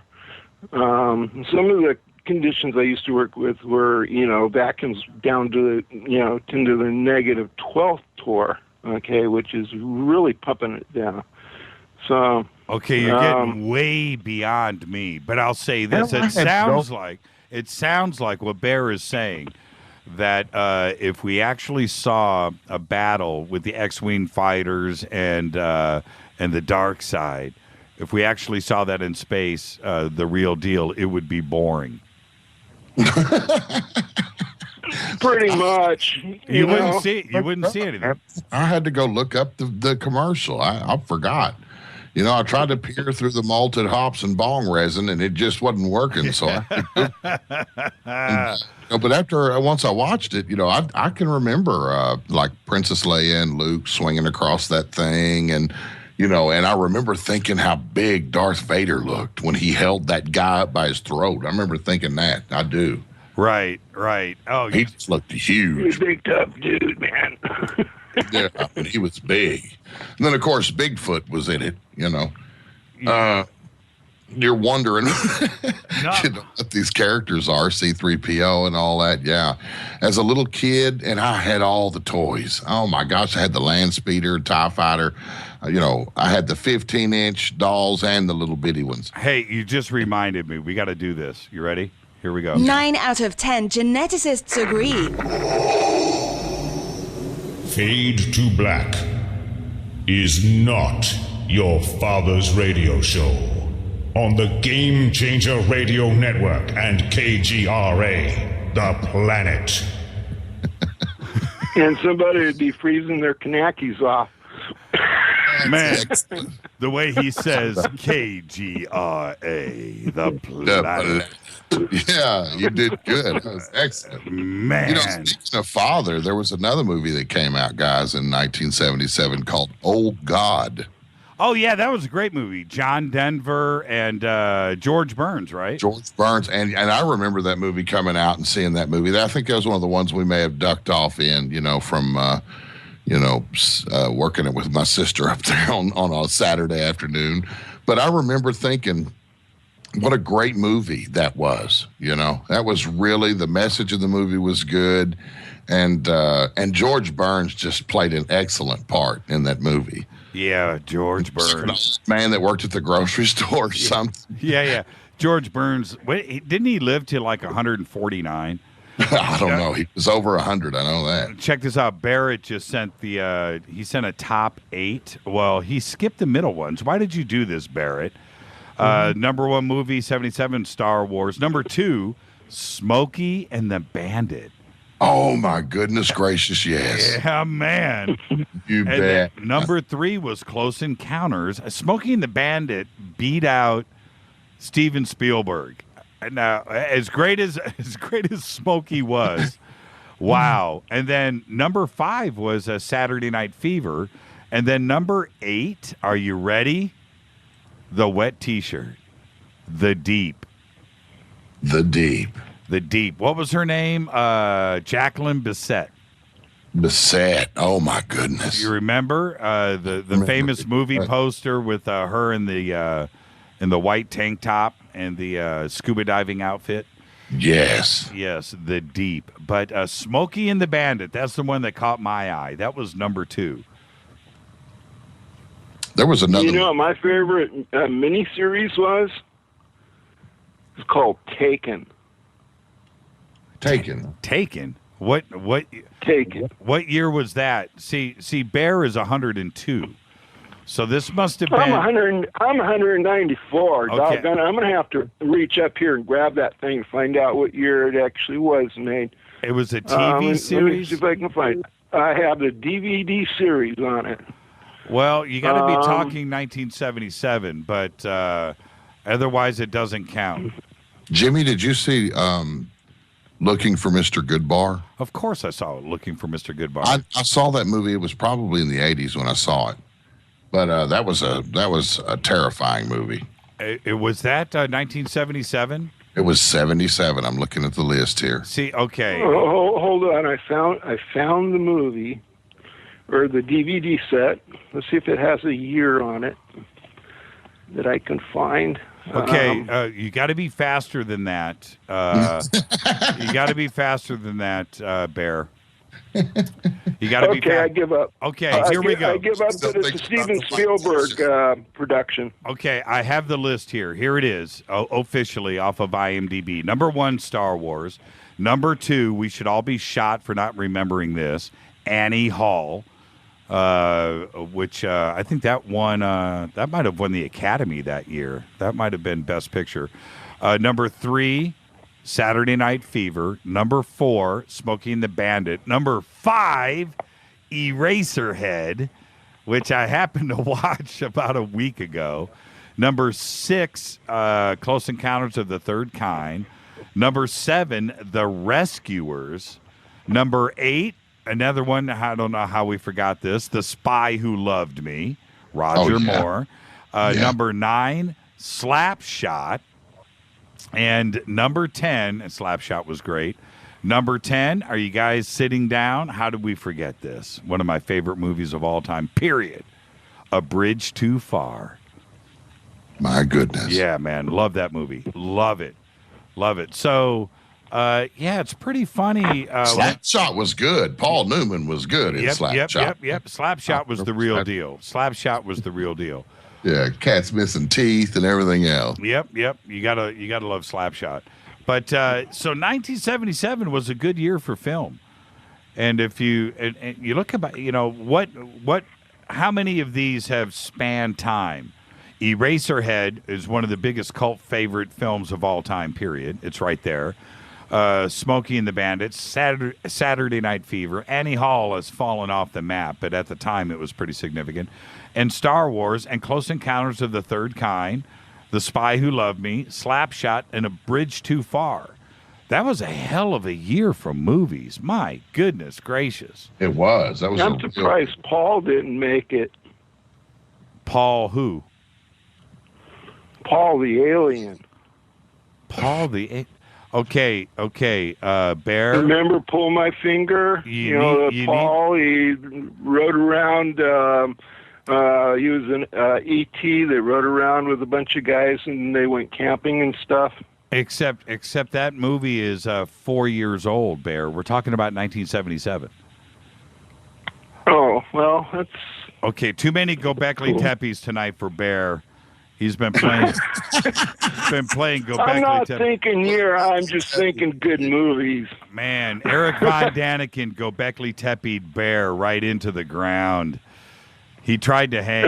No way. Nobody can do that. I was listening to von Daniken and watching Twitter at the same time, and I was watching the Twitter feed just go downhill. Not another Gobekli Tepe. Oh no. See, I'll send one your way, man. Just keep it away from the equipment. But it was, 1977 was a big year. And now, what do you guys think about the trailer of the new Star Wars? Are we going to be on pitch? I'm excited. I'm going to go ahead and bail on that one because I haven't seen the trailer on the new one yet. Well, I think the comments that everybody has made about the production and what they were trying to do, I think they realize that as brilliant as they are up there, George Lucas and Skywalker Ranch and all of the advanced SGI technology, I get that. I really do. Or CGI. Did I say SGI? CGI graphics. It's not necessarily great. No matter how good you make it, it's not necessarily good. And I think that they're going to back up and get more film. When I say more film, less CGI and more real acting and model building and the feeling and the vibe that you get and you capture for that. Sometimes I like it before the CGI came out. And I'll tell you why, because, there's an old movie, okay, it's probably made in the 1940s, okay, and it's called Robot Pilot. And if you go back and you watch that, just the humor in that, at the time it was considered science fiction. But now you kind of look at it and kind of laugh because, it's like, okay, robot pilot, remote-controlled airplane was a sci-fi thing in, that era. And you turn around and you look at it and what you do is you watch it and just look for the humor in it. It's funny. You'll just bust up laughing if you watch it. I know what you're saying. Yeah, well, it's also, no matter what, it always comes down to the story. And that's why Empire Strikes Back and Return of the Jedi and the original Star Wars, which is part 15, whatever number they're giving it, part 4, they stand on their own merits because of the storyline that's there. The CGI that was there that you need for, lasers and guns and stuff like that was not the glue that held the movie together. It's just the salt and pepper on top. But you still need because you'd never see a laser beam in outer space. I mean, it's no particulate matter to, diffract it or, refract it or make it visible because it takes particulates for. You're killing it. You're killing it. I'll never be there. Yeah, you're killing it for me, Bear. I'm sorry, but that's the field I grew up in. So. But you need to get away from the CGI. You don't need the CGI there to make the movie, and hopefully they got that message because that's the message that they're trying to put out about this next Star Wars. That they listen to everybody and they're going to back off on all of that. And if they do, they made some big props, man. They made some big props. I saw all of the airports and the X-wing fighters and stuff on the runways, to scale. The Millennium Falcon. Yep. That's what you need to make it happen because your eye believes what is real. And if it's real and it's being shot, you don't have issues with it. You're not trying to figure out ones and zeros. Your brain still wants to see something that's real. Yeah. It's hard to trick the human eye. It really is. Even though they did a great job in like Jurassic Park with like that stuff. Really making the texture of the skin on those big dinosaurs and stuff move. And I mean, because those little subtle twitches and glicks and things like that muscles do and skin does and hair does and stuff, that stuff is hard to fake. Yep, and it was everything else about Jurassic Park that was correct because the backgrounds are all real. Yes. So you don't have issues with that. And I'm totally with you. That's why it floated. So, All right, guys. Hey, man, we got to wrap up the show. Thank you, Bear. Hey, no problem. And another thing, too, is a laser in outer space, Hey, Bear, we're out of time. Typically, the lasers that'll do the most damage are not visible to the eye anyway. They're usually in the infrared. So. Okay, Bear. Okay, I believe you. Later. I'll talk to you, man. Thank you for having us. Okay, hey, I got something I'm going to post for you real quick here. Hey, Bear, I'm running credits right now. Okay, go for it, bro. Have a good night. I'll catch you. You too. Bye.